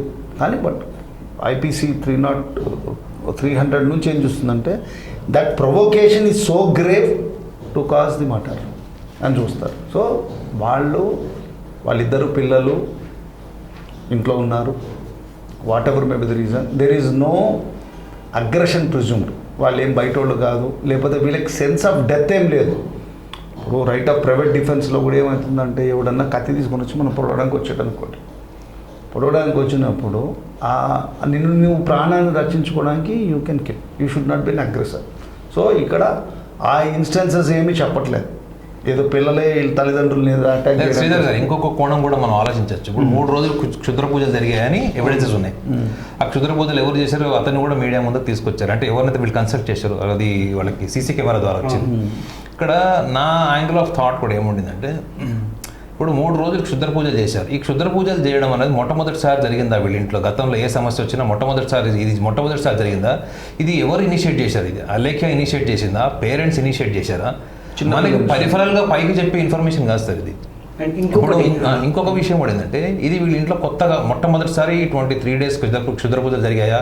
వాళ్ళ సిస్టర్ పేరు మీద ఆ అమ్మాయి ఎక్కడో ఏదో ఒక దయ్యాన్ని చూసిందనో, లేకపోతే ఏదో ఒక డెల్యూషన్కి వెళ్ళి భయపడుతున్న టైంలో తీసుకొచ్చారు, ఈ థాట్ తీసుకొచ్చారు. నిజంగా వాళ్ళ సిస్టర్ అంత సివియర్గా భయపడిందా, లేకపోతే జస్ట్ క్యాజువల్గా మనం కొన్ని భయాల్ని ఇంట్లో వాళ్ళకి ఎక్స్ప్రెస్ చేసినప్పుడు వీళ్ళు ఇన్ఫ్లుయెన్స్ చేశారా? వీళ్ళకు ఉన్నటువంటి పర్సనల్ ఒపీనియన్, వీళ్ళ పర్సెప్షన్ని అక్కడ ఎన్వైర్న్మెంట్ క్రియేట్ చేయడం కోసం ఒక 3 రోజులు క్షుద్ర పూజ చేశారా? లేకపోతే హ్యూమన్ సాక్రిఫైసెస్, అంటే ఇవి మనుషుల్ని బలి ఇవ్వడం వల్ల వచ్చేటువంటి క్షుద్ర పూజలు, మానవాతీత శక్తులు, వీటికి ఏమన్నా వస్తాయి మనకు అన్నటువంటి ఆ స్థాయి డెల్యూజన్, ఆ స్థాయి మ్యానియాకిజం, ఎసెంట్రిజం ఏదైతే ఉన్నదో ఆ స్థాయికి వెళ్ళేటువంటి కుటుంబం ఇదా? ఇది ఈ కుటుంబంలో ఎవరున్నారా ఉండొచ్చు? అలేఖ్య ఉందా? వాళ్ళ మదర్ ఫాదర్ ఉన్నారా? ఎందుకంటే ఆ సిస్టర్ అయితే వ్యక్తి వీళ్ళకి లాస్ట్ మూమెంట్లో కూడా ప్రభావితమైనటువంటి వ్యక్తి అని కూడా ఒక ఇన్ఫర్మేషన్ వచ్చింది. సో ఇది ఐడెంటిఫై చేయాలి సార్ ఫస్ట్ ఇది. ఎందుకంటే వాళ్ళు ఆ అమ్మాయికి వచ్చిన ఆలోచన ఇది ఈ క్షుద్ర పూజ చేయించడము, లేకపోతే తల్లిదండ్రులు రెగ్యులర్గా చేసేటువంటిదా? ఎందుకంటే చాలా మటుకు ఇన్ఫర్మేషన్ ఏముందంటే ఆమె ఓషో ఫాలోవర్, ఆమె పెళ్లికి వ్యతిరేకం, పిల్లల్ని కానీ జీవిత భాగస్వామికి సంబంధించిన విషయాన్ని కూడా ఆమె వ్యతిరేకంగా పోస్ట్ చేసినటువంటి ఇన్ఫర్మేషన్ కూడా సోషల్ మీడియాలో కొన్ని యూట్యూబ్ ఛానల్స్లో వచ్చినాయి. అట్ ద సేమ్ టైం ఆమె చిన్న పిల్లవాళ్ళ ఒక పోస్ట్ చేసిందంట. దాన్ని బట్టి ఆమె మైండ్ సెట్ ఏంటో కూడా తెలుస్తుంది. ఏంటంటే చంటి పిల్లవాడి యొక్క నవ్వుల్లో లేనటువంటి ఆనందము, లేకపోతే ఒక అనుభూతి, అది పిల్లల్ని కనకపోవడంలో ఉంది బెటర్ అన్నటువంటి ఒక ఆడ్ టెర్మినాలజీతో ఆమె ట్వీట్ చేసింది కూడా ఒక సోషల్ మీడియాలో పోస్ట్ అయింది. అది అంటే నీకు పెళ్లి జరగలేదు, నువ్వు ఎవరినైతే రోల్ మోడల్గా తీసుకున్నావో, ఓషో కావచ్చు, ఇంకెవరైనా కూడా కావచ్చు, వాళ్ళు పెళ్లి చేసుకోలేదు. వాళ్ళ జీవితంలో వాళ్ళు ఎటువంటి ఐడియాలజీతో వాళ్ళు పెరిగారు, ఎటువంటి ఐడియాలజీస్ నువ్వు వాళ్ళ దగ్గర నుంచి అడాప్ట్ చేసుకున్నావు, ఇవన్నీ నీ వరకే. నువ్వు పెళ్లి చేసుకోవా, నీకు సభ్య సామాన్యం అంటే ఇష్టం లేదా, పెళ్లి చేసుకునే వాళ్ళంటే వ్యతిరేక భావం ఉందా, నీ వరకే అది. కానీ నువ్వు దాన్ని సోషల్ మీడియా తీసుకొచ్చి వేరే వాళ్ళ ఫీలింగ్స్ని హర్ట్ చేస్తున్నావు అంటే మాత్రం you are definitely a kind of anti social element, anti social personality. వేరే వాళ్ళ మనోభావాలు దెబ్బతీయడం కూడా యాంటీ సోషల్ యాక్టివిటీ. సో ఇక్కడ నాకు అనిపిస్తుంది ఏంటంటే ఈ అమ్మాయి ఇన్ఫ్లుయెన్స్ చేసి ఉండొచ్చు మేబీ ఆ క్షుద్ర పూజలకి, మేబీ ఆ కైండ్ ఆఫ్ మిస్టిక్ పర్ఫార్మెన్సెస్కి ఆమె ఇన్ఫ్లుయెన్స్ చేసి ఉండొచ్చు. కానీ అక్కడ మర్డర్ స్థాయికి ఎందుకు వచ్చింది, అది మర్డర్ వరకు ఎందుకు వెళ్ళింది? ఈ ఒకవేళ మనిషిని బలిస్తే, చాలా మంది ఊర్లలో కూడా మీరు చూడండి, పెద్ద పెద్ద కన్స్ట్రక్షన్స్ అప్పుడు కూడా చంటి పిల్లల్ని బలిస్తారన్నటువంటి కూడా ఇప్పుడు కూడా మనకి ఎవిడెన్స్ లేదు, కానీ ఇటువంటి డిస్కషన్స్ జరుగుతాయి. ఈ మానవ బలి వల్ల ఈ ఇంట్లో ఎవరికి సూపర్ న్యాచురల్ పవర్స్ వస్తాయన్నది వీళ్ళ ఇంట్లో ఎవరు ఇనిషియేట్ చేశారు, ఎవరు కాయిన్ చేశారు అన్నది మాత్రం అది సైంటిఫిక్గా తెలవాల్సిన అవసరం ఉంది సార్. అంటే ఇక్కడ ఒక్క మాట చెప్తే, ఈ అసలు మానవ బలి అనే దాన్ని చాలా ఎక్కువ తీసుకుపోయింది అబ్రహాం. క్రిస్టియన్ రిలీజన్లో తీసుకుంటే అబ్రహాం తన కొడుకునే గాడ్ని సాటిస్ఫై చేయడానికి ఆల్టర్ చేశారు. కాబట్టి ఇది ఏదో హిందూ సమాజం లోపల ఉంది కాబట్టి హిందువులందరూ అనాగరికులు అని ఇప్పుడు జరుగుతున్న దాడికి డైవర్షన్ టాక్టిక్స్ కింద దీన్ని యూజ్ చేసుకుంటారేమో అనేది కూడా కాషన్ ఉండాలి మీడియా. ఎందుకంటే ఫస్ట్ చాలా సుస్పష్టంగా Abraham was the person who gave his son for altar. కాబట్టి ఇలాంటి జరిగి ఉన్నాయి చరిత్రలో. జరిగినప్పుడు కేవలం హైందవ సమాజంలోనే ఇది జరిగిందని కాదు. ఇప్పుడు నరబలిలు కూడా సార్ న్యూజిలాండ్లో ఏం జరిగింది? న్యూజిలాండ్లో ఏం జరిగింది? ఒక చర్చిలోకి వెళ్ళి ఒకతను ఏం చేశాడు? అది ఉన్మాదం. వ్యక్తి ఉన్మాదం. దానికి మరి రిలీజన్ ఆపాదిస్తలేరు కదా మీరు. ఇక్కడ వచ్చినప్పుడు రిలీజన్ ఆపాదించాల్సిన అవసరం ఏముంది? మేము క్షుద్ర పూజలు చేసినా ఏం చేసినా హిందువులందరూ అలానే ఉన్నారని భావం తీసుకొని వస్తుంది. What does it mean? వాళ్ళు ఒక ఇండిపెండెంట్ ఇండివిజువల్ మెంటల్ పేషెంట్స్ చేసిన దాన్ని హైందవ సమాజంలో ఉన్న పెంపకం లోపల ఇలా ఉంది అనే భావజనం రాకూడదు. అలా వస్తే ఇది ఎవడో కావాల్సుకొని స్ప్రెడ్ చేసిన విషయంగానే చూసుకుంటా. అది మర్డర్ జరిగి ఉండొచ్చు, దాన్ని అక్కడ యాంగిల్ వదిలేసేసి వేరే విధమైన యాంగిల్ లోపల ఇప్పుడున్న ఈ దీంట్లో హిందువులందరూ కూడా పాపం ఇలాంటి క్షుద్ర పూజలు చేస్తారనే యాంటీ హిందూయిజం వేవ్ కింద కదా. ఇట్స్ మర్డర్లాగా చూడండి. అది ఆ పిచ్చోళ్ళు ఏదో మాట్లాడిన దానికంత how it can be taken for granted. నాదొక పాయింట్ అండి. అంటే జనరల్గా అంటే మనం అంటే ఒక తల్లిదండ్రుల స్థానంలో ఉండి ఆలోచిస్తాం. ఏ తల్లిదండ్రులైనా కూడా తనకి కన్న బిడ్డలని చంపుకోవాలని ఆలోచించారు. అవసరమైతే నేను చనిపోయినా పర్వాలేదు, నా పిల్లలు బాగుండాలి, మంచి స్థాయికి రావాలని చెప్పేసి తల్లిదండ్రుల ఆలోచన అలా ఉంటుంది. నిజంగా మీరు అన్నట్టు ఒకవేళ అంటే ఈ ఆధ్యాత్మికంగా కానివ్వండి, నిజంగా ఈ క్షుద్ర పూజల ఇన్ఫ్లుయెన్స్ కానివ్వండి, సో అంటే మనుషులని అంటే ఆడ పిల్లలని చూడకుండా కూడా బలిదానం ఇచ్చేంత ఇన్ఫ్లుయెన్స్కి తీసుకెళ్తుందా? ఏ విషయం అంటున్నారు? జనరల్గా అంటే వేరే పిల్లల్ని బలిదానం ఇవ్వడం అనేది సెకండరీ. అది మన పిల్లలు కాదు కాబట్టి ఇచ్చేస్తాం. ఆడ మన అవసరం కాబట్టి, మన అవసరం కోసం మనం బాగుండాలి కాబట్టి ఎవరినో ఒక పిల్లలు బలియడం వేరు. కానీ వాళ్ళ కన్న బిడ్డలనే, కన్న కూతురనే అంటే మనం బాగుండాలి, నిజంగా ఈ క్షుద్ర పూజలు నిజంగా వాళ్ళని ఇన్ఫ్లుయెన్స్ చేస్తే ఈ ఇద్దరు పిల్లలు చంపితే మేము బాగుండాలి అన్న అంశంకి వస్తే నిజంగా తల్లిదండ్రులు కన్న బిడ్డలు చెప్పుకునేంత నరేష్ గారు ఇక్కడ ఫస్ట్ మిస్కన్సెప్షనల్ బిలీఫ్ ఎందుకు వచ్చింది అక్కడ? First of all the whole essence of the case is a delusion. అంటే ప్రపంచానికి సంబంధించినటువంటి వాస్తవికానికి అతీతమైనటువంటి మానసిక స్థితిని కలిగి ఉండడం, వాస్తవాలకి దూరంగా ఎవరికి అర్థం కానీ ఎవరిని కన్విన్స్ చేయలేనటువంటి ఒక ఇల్యూజన్లో ఉండడమే ఈ కేసులో ఫస్ట్ ఫండమెంటల్. ఇప్పుడు అదే కదా ఇప్పుడు అందరూ మాట్లాడుకుంటుంది ఏంటంటే ఫస్ట్ టైం మీడియాలో ఇంతమంది సైకాట్రిస్టులు కానీ సైకాలజిస్టులు కానీ వచ్చారు. జనరల్గా రారు. జనరల్గా వాళ్ళు దానికి సంబంధించిన ఎన్నో కేసెస్ ఉన్నా కూడా సైకాలజిస్టులకు ఎక్కువగా మీడియాలో ఎంటర్టైన్ చేయరు, అంటే తీసుకురారు. ఎందుకంటే నేను కూడా సైకాలజిస్ట్ కాబట్టి నేను చూశాను కాబట్టి. కానీ ఈ కేసులో ఫస్ట్ ఆఫ్ ఆల్ వాళ్ళు లాజికల్గా ఉన్నారా చెప్పండి? ఇప్పుడు మనం లాజికల్గా ఉన్నప్పుడే మనము ఎక్కువగా మన గురించి, మన సెన్సెస్ గురించి, మన ఎన్వైర్న్మెంట్ గురించి, మనం ఎక్కడ ఉన్నాం అన్నటువంటి విషయం ఆలోచిస్తాం. రోడ్డు మీద ఇష్టం నడుపుతాం వస్తారు కారు, మన డిస్టెన్స్ చూసుకుంటాం. మనం ఒకవేళ గుద్దకుండా కాదు, వేరే వాడు కూడా మన నుంచి గుద్దకుండా చూసుకుంటాం కదా వెహికల్ వెళ్ళేటప్పుడు. When you are logically perfect, when your senses are under your control and you are aware of your environment. ఆ స్థితి కోల్పోయిన వాళ్ళు కోల్పోయి వాళ్ళు ఒక నమ్మకంలో ఏమున్నారంటే నేను చంపిన కుక్కని బతికించాను కాబట్టి మా చెల్లెలు కూడా నేను బతికించగలను. ఇది వాడు కల్పించిన స్టోరీయా లేకపోతే నిజమా అన్నది ఇది బయటపడాల్సిన విషయం. ఫస్ట్ ఆఫ్ ఆల్ ఇది మర్డర్ కేసా లేకపోతే ఒక డెల్యూజన్ నుంచి ఏర్పడినటువంటి ఒక యాక్టా? అంటే పిచ్చి వాళ్ళ ఒక యాక్షన్ అనుకోవాలా మనము, లేకపోతే pre organised pre conceived murder? దానికి ఒక డిఫెన్సివ్ మెకానిజం అంటారు అనమాట. ఆత్మరక్షణ వలయంలో ఏం చేస్తారంటే దానికి ఒక కొత్త స్టోరీ తయారు చేస్తారు. ఇప్పుడు చిన్నపిల్లవాడిని ఇవ్వండి, వాడు స్కూల్ డుమ్మా ఎందుకు కొడుతున్నారా అంటే నాకు కడుపులో నొప్పి అని చెప్తాడు. కడుపులో నొప్పిని మీరు ప్రూవ్ చేయలేరు, ఏ సైన్స్ ప్రూవ్ చేయలేదు కడుపు నొప్పి. ఎందుకంటే మీకు నొప్పి మీకు మాత్రమే అనుభూతి, మేము నొప్పి మీకు మానిటర్లో కనపడదు మీకు. ఇది కూడా అలాంటి కేసు అయి ఉండొచ్చు కదా. వాళ్ళు మర్డర్ చేసి దానికి ఒక కథ అల్లుతున్నారు. కథ అల్లినప్పుడు వాళ్ళు అబ్నార్మల్గా బిహేవ్ చేస్తున్నారు. ఒక్కటి ఏంటంటే ఈ కేసులో ప్లస్ పాయింట్ ఏంటంటే వాళ్ళ మేనత్త అలాంటి మానసిక స్థితిలో ఉండడము, రెండోది వాళ్ళకి ట్రీట్మెంట్ చేసిన డాక్టర్ కూడా యూట్యూబ్లో వచ్చి ఒక స్టేట్మెంట్ ఇవ్వడం, గతంలో పద్మజ గారు వాళ్ళ తండ్రి కూడా చనిపోయాడు ఇదే వ్యాధితో అనేది. సో ఫ్యామిలీ హిస్టరీ వల్ల మనం ఇవన్నీ మాట్లాడుతున్నాం తప్ప దీన్ని క్రిమినల్ యాక్ట్, క్రిమినల్ కోణంలో ఒక సైకిక్ మర్డర్ కింద కూడా చూడొచ్చు. వాళ్ళిద్దరి మధ్య వాళ్ళ ముగ్గురు ఫ్యామిలీలోనే ఒకళ్ళకొకళ్ళకి ఎంతవరకు ఐడియాలజికల్ మ్యాచప్ ఉంది.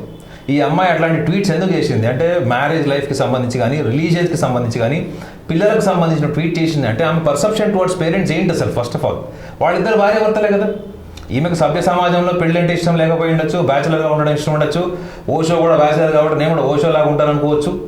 కానీ ఆమెకి కళ్ళ ముందర ఉన్నది తల్లిదండ్రులే కదా. మీరు అన్నట్టు తల్లిదండ్రులే తల్లిదండ్రులు పిల్లల్ని చంపే స్థాయి అన్నప్పుడు ఈ పిల్లకి తల్లిదండ్రుల పట్ల ఎటువంటి భావోద్వేగం ఉంది, తల్లిదండ్రులకు ఈ పిల్ల పట్ల ఎటువంటి భావోద్వేగం ఉన్నది కూడా ఈ కేసులో ఒక కీలక భూమిక అయిండొచ్చు. ఈ యాక్ట్ వెనక సైకలాజికల్ రీజన్ అయిండొచ్చు. సో ఆ రీజన్స్ని కూడా మనం ఐడెంటిఫై చేయాలంటే ఫస్ట్ ఆఫ్ ఆల్ వీళ్ళు నార్మల్ స్టేజ్కి వచ్చిన తర్వాత వీళ్ళని వదలకూడదు. ఎందుకంటే వీళ్ళకి మళ్ళీ బెయిల్ రావడము, రేపు వదిన వీళ్ళకి ఒకటేదంటే రీహాబ్ సెంటర్లో పెడతారు ఇప్పుడు వాళ్ళు. ఎందుకంటే వాళ్ళకి క్లినికల్గా వాళ్ళని నార్మల్ స్టేట్కి తీసుకొస్తారు. వీళ్ళు ఇందాక కూడా ఉన్నారు ఇటువంటి స్థితిలో వాళ్ళకి శిక్ష పడవన్నది. శిక్ష ఎవరికి పడుతుంది అంటే పూర్తి చేతన స్థితిలో ఉండి వాడు చేసిన తప్పును వాడు అంగీకరించకపోయినా ఆధారాలతో ఉన్నప్పుడు గిల్ట్ వస్తుంది చూడండి, అప్పుడు శిక్ష పడుతుంది. ఇఫ్ ఐఎమ్ రైట్ శ్రీధర్ గారు. ఇంకొకటి ఇంతకుముందు మీరు సార్ అన్నారు, మీరు కూడా అన్నారు అంటే చనిపోయిన కుక్కని నేను బ్రతికించాను అంటే నా కూతురు ఇలా చెప్పిందని చెప్పేసి వాళ్ళ తల్లిదండ్రులు చెప్పుకొచ్చారు. నిజానికి మనం చనిపోయిన కుక్క అయితే బతికిరారు. అక్కడ ఎవిడెన్స్ లేదు. ఫస్ట్ చనిపోయిన కుక్క కూడా బ్రతకదు, బ్రతికించలేం కూడా. అది మనం జరగలేదు, జరగని పని కూడా. ఆ పాయింట్ పక్కన పెడితే ఇంతకుముందు మనం మాట్లాడుకున్నాం, ఆమె కరోనా టెస్టులు చేయించుకోండి మేడం అని చెప్పేసి తను ఎంతసేపు రిక్వెస్ట్ చేసినా కూడా పోలీసులను సతాయించడం, అక్కడ ఉన్న డాక్టర్స్ని సతాయించడం, సో ఇక్కడ ఉన్న సిబ్బందిని అంతా వాళ్ళు చాలా బాగా ఘోరంగా సతాయించారు.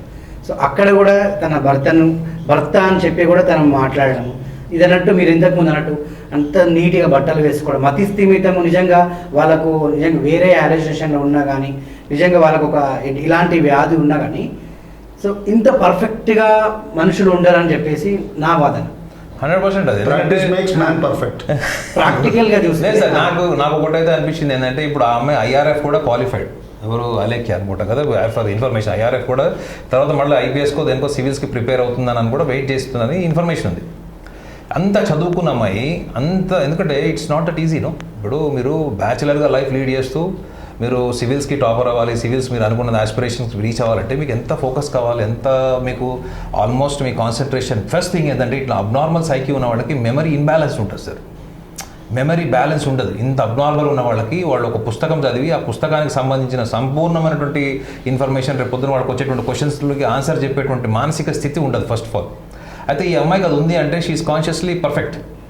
అలేఖ్య విషయానికి వస్తే, ఎందుకంటే మనం ఇటువంటి విషయాలు నిజంగా మీడియాలో చర్చ జరగలేదు ఇప్పటివరకు కూడా. ఒక సైకాలజిస్ట్ ఏం చెప్తాడు అసలు, ఏం ఇన్వెస్టిగేషన్ చేస్తాడు, వాళ్ళ సబ్ కాన్షియస్ని ఎట్లా రీడ్ చేస్తారు. రెండో విషయం చూసారు, ఆమె ఎప్పుడైతే వీళ్ళ ఇంటికి వచ్చిందో అప్పుడు ఒక స్టేట్మెంట్ కూడా ఇచ్చిందంట. ఆల్మోస్ట్ ఈ ఎగ్జామ్స్ రాయడం, ఉద్యోగాలు చేయడం, ఒకళ్ళకి సలాం కొట్టడం, ఒకళ్ళ కింద బతకడం ఎందుకు, నాకు ముందర నుంచి కూడా సూపర్ న్యాచురల్ పవర్స్ ఉన్నాయి, ఆ భగవంతుడే నాతో ఉంటాడు, నేను భగవంతుడితో ఉంటాను, so let me be like this, ఒక దైవాంశ సంబుద్ధుడిలాగానో తనకు తాను అడ్మిట్ చేసుకుంది. దాన్ని ఇందాక కూడా చెప్పాను మీకు, నార్సిస్టిక్ పర్సనాలిటీ డిజార్డర్ అనమాట. నేను దేవుణ్ణి, దైవాంశ సంబుద్ధుడిని, కారణ జన్మని.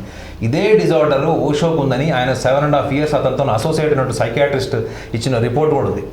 ఇవాళ కొన్ని లక్షల మంది, కోట్ల మంది ఈ రోజు కూడా ఓషో బుక్స్ చదివి ఓషో వల్ల ప్రభావితమైన వాళ్ళు కూడా ఉంటారు.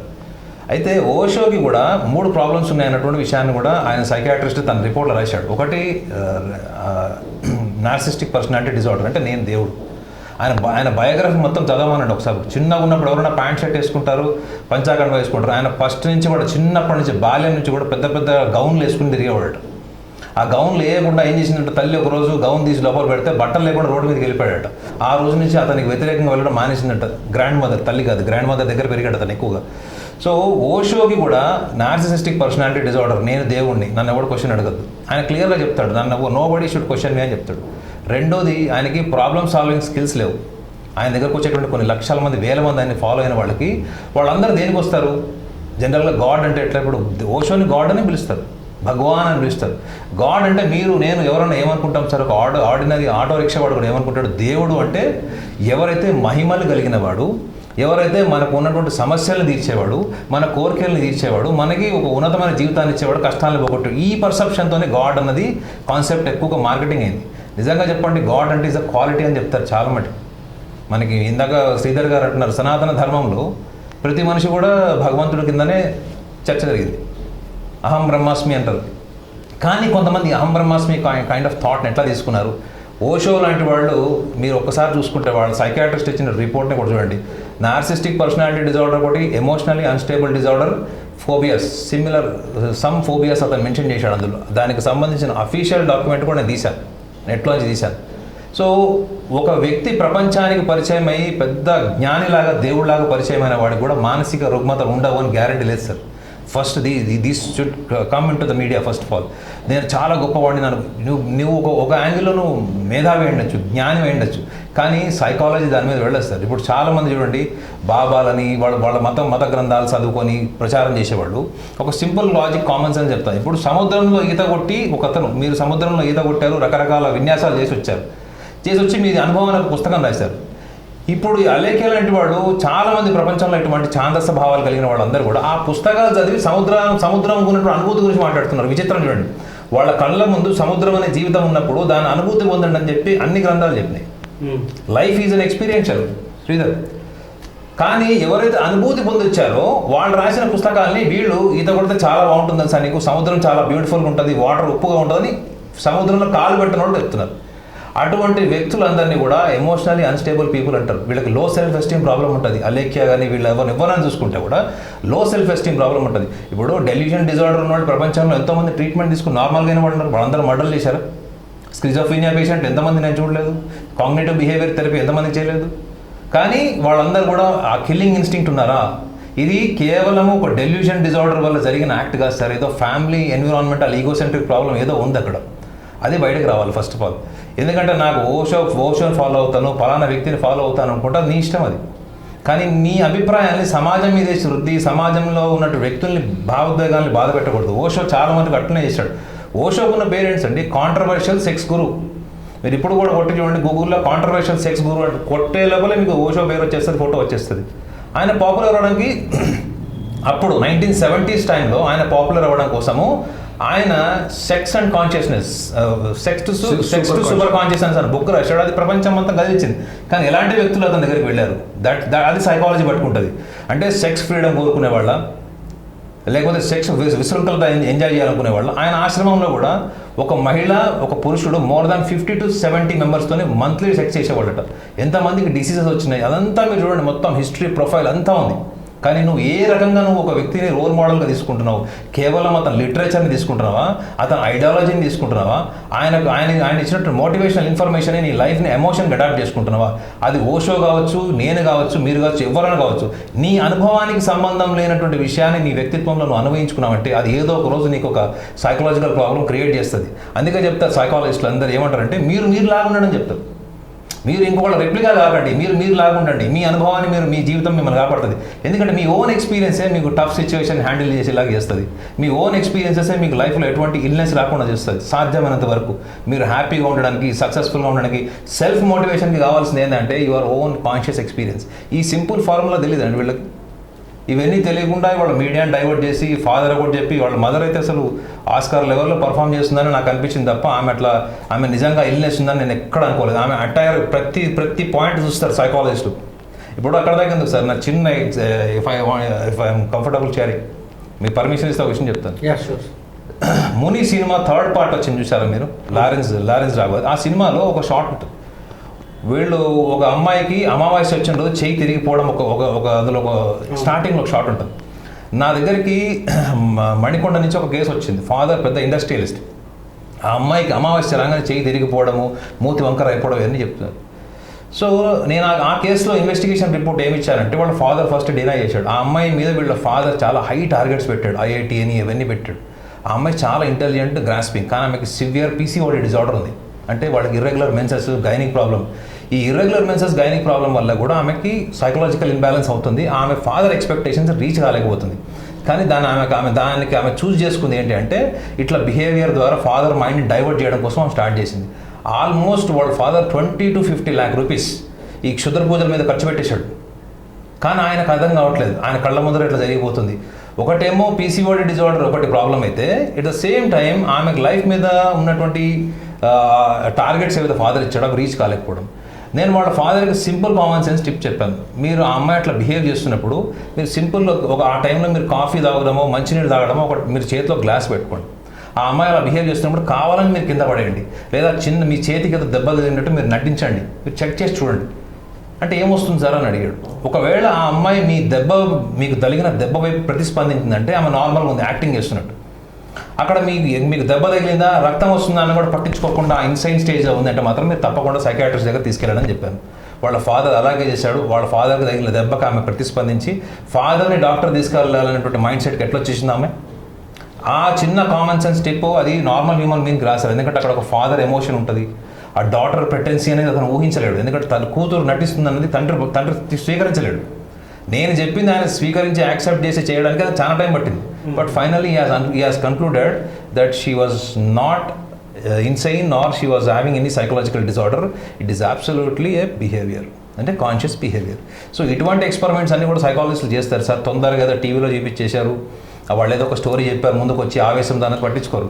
అంత మాట్లాడుతున్నామే కూడా మీరు చూడండి, వెల్ అటైర్ ఉంది, వెల్ డ్రెస్డ్ ఉంది, అవన్నీ చూస్తారు, ఫండమెంటల్ అని చూస్తారు. According to criminal act sir, నిజంగా ఇప్పుడు అక్కడ హత్య జరిగిన ప్లేస్లో కానివ్వండి ప్రతిదీ ఇన్వెస్టిగేషన్ చేస్తారు. సో లా ప్రకారంగా ఎలా వెళ్ళాలో వెళ్తారు, ఇక్కడ పోలీస్ డిపార్ట్మెంట్ కానీ మిగతా డిపార్ట్మెంట్స్ కానీ. దీన్ని అక్కడ అంటే ఇన్వెస్టిగేషన్లో ఎలా అనలైసిస్ చేసి దీన్ని బయట తీసుకొస్తారు? అంటే ఇన్వెస్టిగేషన్ అనేది ఏంటంటే కలెక్షన్ ఆఫ్ ఎవిడెన్స్. ఎవిడెన్స్ అంటే సాక్ష్యాధారాలు, మౌఖికపరమైన ఓరల్ అండ్ డాక్యుమెంటరీ. ఇక్కడ ఏంటంటే కెమికల్, ఇప్పుడు hand finger prints, first a weapon దేంతో యూజ్ చేశారని ఫింగర్ ప్రింట్స్ ఎక్స్పర్ట్స్ దగ్గర పంపిస్తారు. ఏదైనా చీట్ చేయొచ్చు, కానీ థంబ్ ఇంప్రెషన్, డిఎన్ఏ టెస్ట్ చేస్తారు, అవసరమైతే డిఎన్ఏ కూడా చేస్తారు. దానికి వెళ్ళి మ్యాపింగ్ చేస్తారు. తర్వాత రక్తం ఉన్నది కదా, ఆ రక్తాన్ని they will send to chemical examination. ఇది ఒక పద్ధతిలో జరుగుతుంది. ఆ తర్వాత వచ్చింది ఏంటంటే ఈ సాక్ష్యాధారాల్లో అమ్మాయి ఏం చెప్తుంది, వీళ్ళు ఏం చెప్తారు. ఎందుకంటే they have to give explanation. ఆ ఎక్స్ప్లెనేషన్ వచ్చే స్థితి లోపల ఏం చేస్తారు అంటే వాళ్ళ పిల్లల యొక్క బిహేవియర్ని నచ్చక చంపినారా, అది ఇర్రెలవెంట్. లేదు వాళ్ళకి పెళ్ళిళ్ళు చేయాలి కాబట్టి కట్నాలు గిట్నాలు ఇచ్చుకోలేవు, ఏదో కారణంలో చంపినారా, వి డోంట్ నో. ఆస్తి పంపకాల విషయంలో చంపినారా మనకు తెలియదు. లేదా అమ్మాయిల యొక్క బిహేవియర్ నచ్చక రేపొద్దున ఈ అమ్మాయిలు పెళ్లి చేసుకుంటే ఇంకో గొడవ వస్తుందని చెప్పి ఊహించే స్థితిలో చేసినారా, వి డోంట్ నో. లేదా వీళ్ళు ఏదన్నా ఒక టైప్ ఆఫ్ ఎక్స్ట్రీమ్ బిహేవియర్లో ఉన్నప్పుడు తల్లి కానీ తండ్రి కానీ వాళ్ళకున్న ఈ క్షుద్ర పూజల్ని అపోజ్ చేసినారా మనకు తెలియదు. కానీ క్షుద్రం అంటే డీమీనింగ్ అని అర్థం. క్షుద్రం హృదయ దౌర్బల్యం తత్వో ఉత్తిష్ట పరంతప అన్నాడు. క్షుద్రం అనేది క్షుద్ర పూజలకు సంబంధం కాదు, which is not in accordance with Vedic wisdom. ఏదైతే మాలిన్యంతో కూడిన కోరికలను కోరుకుంది క్షుద్రమైన ఫలాలు తెచ్చుకునే దానికి క్షుద్ర పూజ. దానికి ఏం చేశారంటే బాణామతి అని ఒకడు, అదని ఒకడు, ఇదని ఒకడు, తెలిసి తెలియక దాన్ని ఒక కలోక్యువల్ టర్మ్ లోపల సంబంధం లేనివాడు దాన్ని ఒక ఎక్స్పర్టీస్లో డీల్ చేస్తుంది. కాబట్టి ఇప్పుడు అతను ఎవరో చెప్పారని చెప్పారు మీరు, క్షుద్ర పూజ వాడు ఒక అడ్వైజ్ చేసినారు అన్నాడు. అవును, అంత ఎక్స్ట్రీమిటీకి అవసరం ఏంటి అంటే ఇక్కడ ఏంటంటే మనం భగవద్గీతను కూడా చాలా స్పష్టంగా చూసినప్పుడు 4 విషయాలు ఉన్నాయి. ఏ మనిషి ఏది చేయాలన్నా 4 విషయాలు ఉన్నాయి. ఒకటేంటి ధర్మం, రెండోది అర్థం, మూడోది కామం, ఫోర్త్ది మోక్షం. ఈ 3 యాంగిల్స్ లోపల నువ్వు చేసే చర్య ఆల్రెడీ మన శాస్త్రాలు చెప్పేసినాయి. ధర్మపరంగా నువ్వు ధనాన్ని సంపాదించావా, నీ కామపరమైన కోరికలను తీర్చుకుంటున్నావా, అందుకనే వివాహ వ్యవస్థ ఆర్థిక పరంగా చేయాల్సిన పనులు, దీనివల్ల మోక్షం వస్తుంది అన్నాడు. దీనికి ఆశ్రమ ధర్మాలు చెప్పినాయి. ఏంటి, బ్రహ్మచర్యంలో నువ్వు ఏం చేయాలి, గృహస్థ అయినప్పుడు ఏం చేయాలి, తర్వాత నీవు వానప్రస్థం ఎలా తీసుకోవాలి, సన్యాసం ఎలా తీసుకోవాలి. Simple understand. ఈ 2 చెప్పింది దేని గురించి చెప్పింది, అరిషడ్ వర్గాలను తగ్గించుకోవాలి. అరిషడ్ వర్గాలు అంటే ఏంటి, కామ క్రోధ మోహ మద మాశ్చర్య ఇత్యాది గుణాలు. ఇప్పుడు ఇక్కడ జరిగిన దాంట్లో మనం చూసినప్పుడు let us have a scientific analysis. ఒక కోరికే, తీరని కోరిక ఏదో ఉంది, లేదు కోరికే లోపల అది అనుచితమైన కోరిక ఉండొచ్చు, లేకపోతే ఒక ఉద్రేకపరమైన కోరిక ఉండొచ్చు. ఒక మనిషిని చంపేంత వరకు పోయినారు, వాళ్ళకి స్పిరిచువల్ పవర్స్ కావాలి అంటే ఎవరినో ఈ యొక్క పవర్ ద్వారా they want to tease others or control others. అంటే మామూలు మానసికమైన స్థితిలో చేయలేని పనిని ఒక సూపర్ పవర్ని అజ్యూమ్ చేసుకొని అది రావాలి అంటే భగవద్భక్తిలో అది వచ్చే ఆ రోమాంచితాలు రావడము, దద్దుర్లు అన్నారే, అదేంటంటే భక్తి రససింధు అనే గ్రంథంలో మనకి నవరసాల్లో ఒక రసం కూడా ఏమవుతుందంటే ఒళ్ళు కగురుపాటు కావడం ఇత్యాది భగవద్గీతలో కూడా అర్జునుడు కూడా అనుభవించినాడు. ఆ రోమం అంతా ఇదైపోవడము, బాడీ సెన్సేషన్ అవ్వడం, ఎప్పుడు తీవ్రమైన భయాందోళనకి గురైనప్పుడు, ఒక విధమైన ప్రేరణ జరిగినప్పుడు అవుతారు. కాబట్టి వాళ్ళకి ఆ దద్దుర్లు వస్తున్నాయంటే వీళ్ళకి ఏదో తెలియని భయానికి వాళ్ళు అండర్గో అవుతున్నారు. ఫియర్, ఏదో ఫియర్ ఈజ్ అబౌట్ వీళ్ళ ఫ్యామిలీ లైఫ్లో ఏదో ఎక్స్పోజర్ జరుగుతున్న ఫియర్, లేకపోతే ఫైనాన్షియల్గా వీళ్ళు బాధపడుతున్న దానికి ఫియర్, లేదా వీళ్ళు చేస్తున్న యాక్టివిటీసు కొంచెం సంఘం ఒప్పుకోని విధంగా ఉన్నదాని ఫియర్, ఏదో ఒక ఫియర్ అయితే ఉంది. కాబట్టి అట్లా మనం వేరు చేసుకొని చూసినప్పుడు ఇప్పుడు ఇంకొకటి కూడా మనం నరేష్ ఇప్పుడు కామన్ క్వశ్చన్, ఇప్పుడు ఒక కామన్ క్వశ్చన్, ఇప్పుడు ఆమె ఏం చెప్పుకుంటుంది, నేను భగవంతుడు నా మీదకి వస్తాడు, శివ ఈజ్ విత్ మీ అని చెప్తుంది. ఇప్పుడు నువ్వు ఒక భగవంతుడు స్వరూపము, లేకపోతే నీకు మానవాతీత శక్తులు ఉన్నాయి, ఒక భగవత్ సాక్షాత్కారం ఉంది, నువ్వు రోజు భగవంతుడు కలిసి ఉన్నప్పుడు నీకు క్షుద్ర పూజలు ఎందుకు? అది కూడా ఎవరినో తీసుకొచ్చి 3 రోజులు క్షుద్ర పూజలు చేశావు, అప్పుడు నీకు గుర్తులేదా? ఇప్పుడు అలేఖ్యకి గుర్తులేదా? ఆమె 9th క్లాస్లోనే ట్వీట్ చేస్తుంది కదా.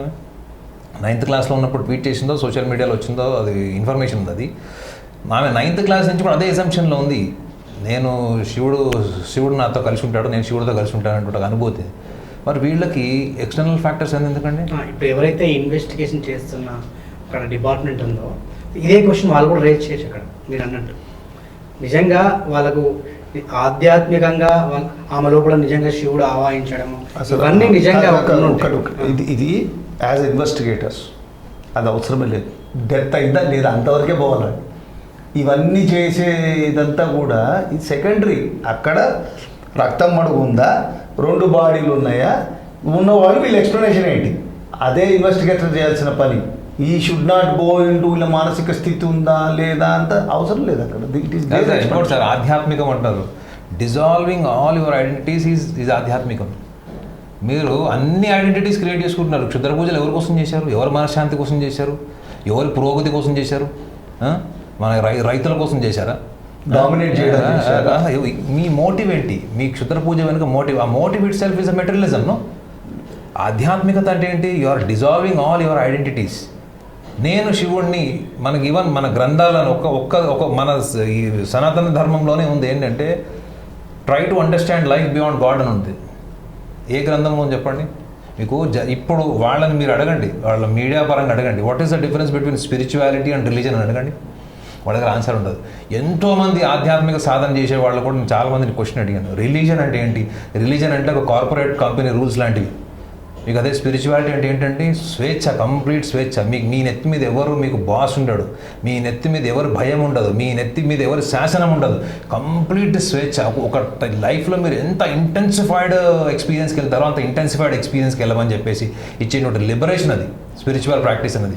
వీళ్ళు రకరకాల వాళ్ళకి అర్థమైన స్థాయిలో పూజలు చేసుకొని, వాళ్ళకి అర్థమైన టెర్మినాలజీ మాట్లాడుకొని, దాన్ని తీసుకుపోయి ఇంకొక మతాలను తిట్టి, ఇదంతా కూడా సైకలాజికల్ పర్వర్షన్. ఇది దీనికిను ఆధ్యాత్మికతకి అసలు సంబంధమే లేదు. It has to do nothing with spiritual practice. It is absolutely psychiatric and psychologist case. అయితే ఇక్కడ ఒక చిన్న విషయం చెప్తాను. ఇక్కడ మరి ఇలా ఏదో చేయడం వల్ల ఏదో ఒక మిస్టికల్ వే ఆఫ్ లైఫ్ లోపల ఇంత పూర్వం ఒక ఎగ్జాంపుల్ ఉండాలి కదా ఇట్లా జరిగినట్టు. అయితే British, I'm telling you, the British have noted 2 points వాళ్ళ గెజెట్స్లో ఉంది. రాజా రంజిత్ సింగ్ పంజాబ్ని వెళ్తున్న సమయంలో ఒక సాధు వచ్చాడు, హరిదాసు ఆయన పేరు. అతను వచ్చినప్పుడు ఏం చేశాడంటే నేను మరణిస్తాను. సో ఈ was kept in a chamber. దానికి అన్ని places British doctors have closed it. He was declared dead.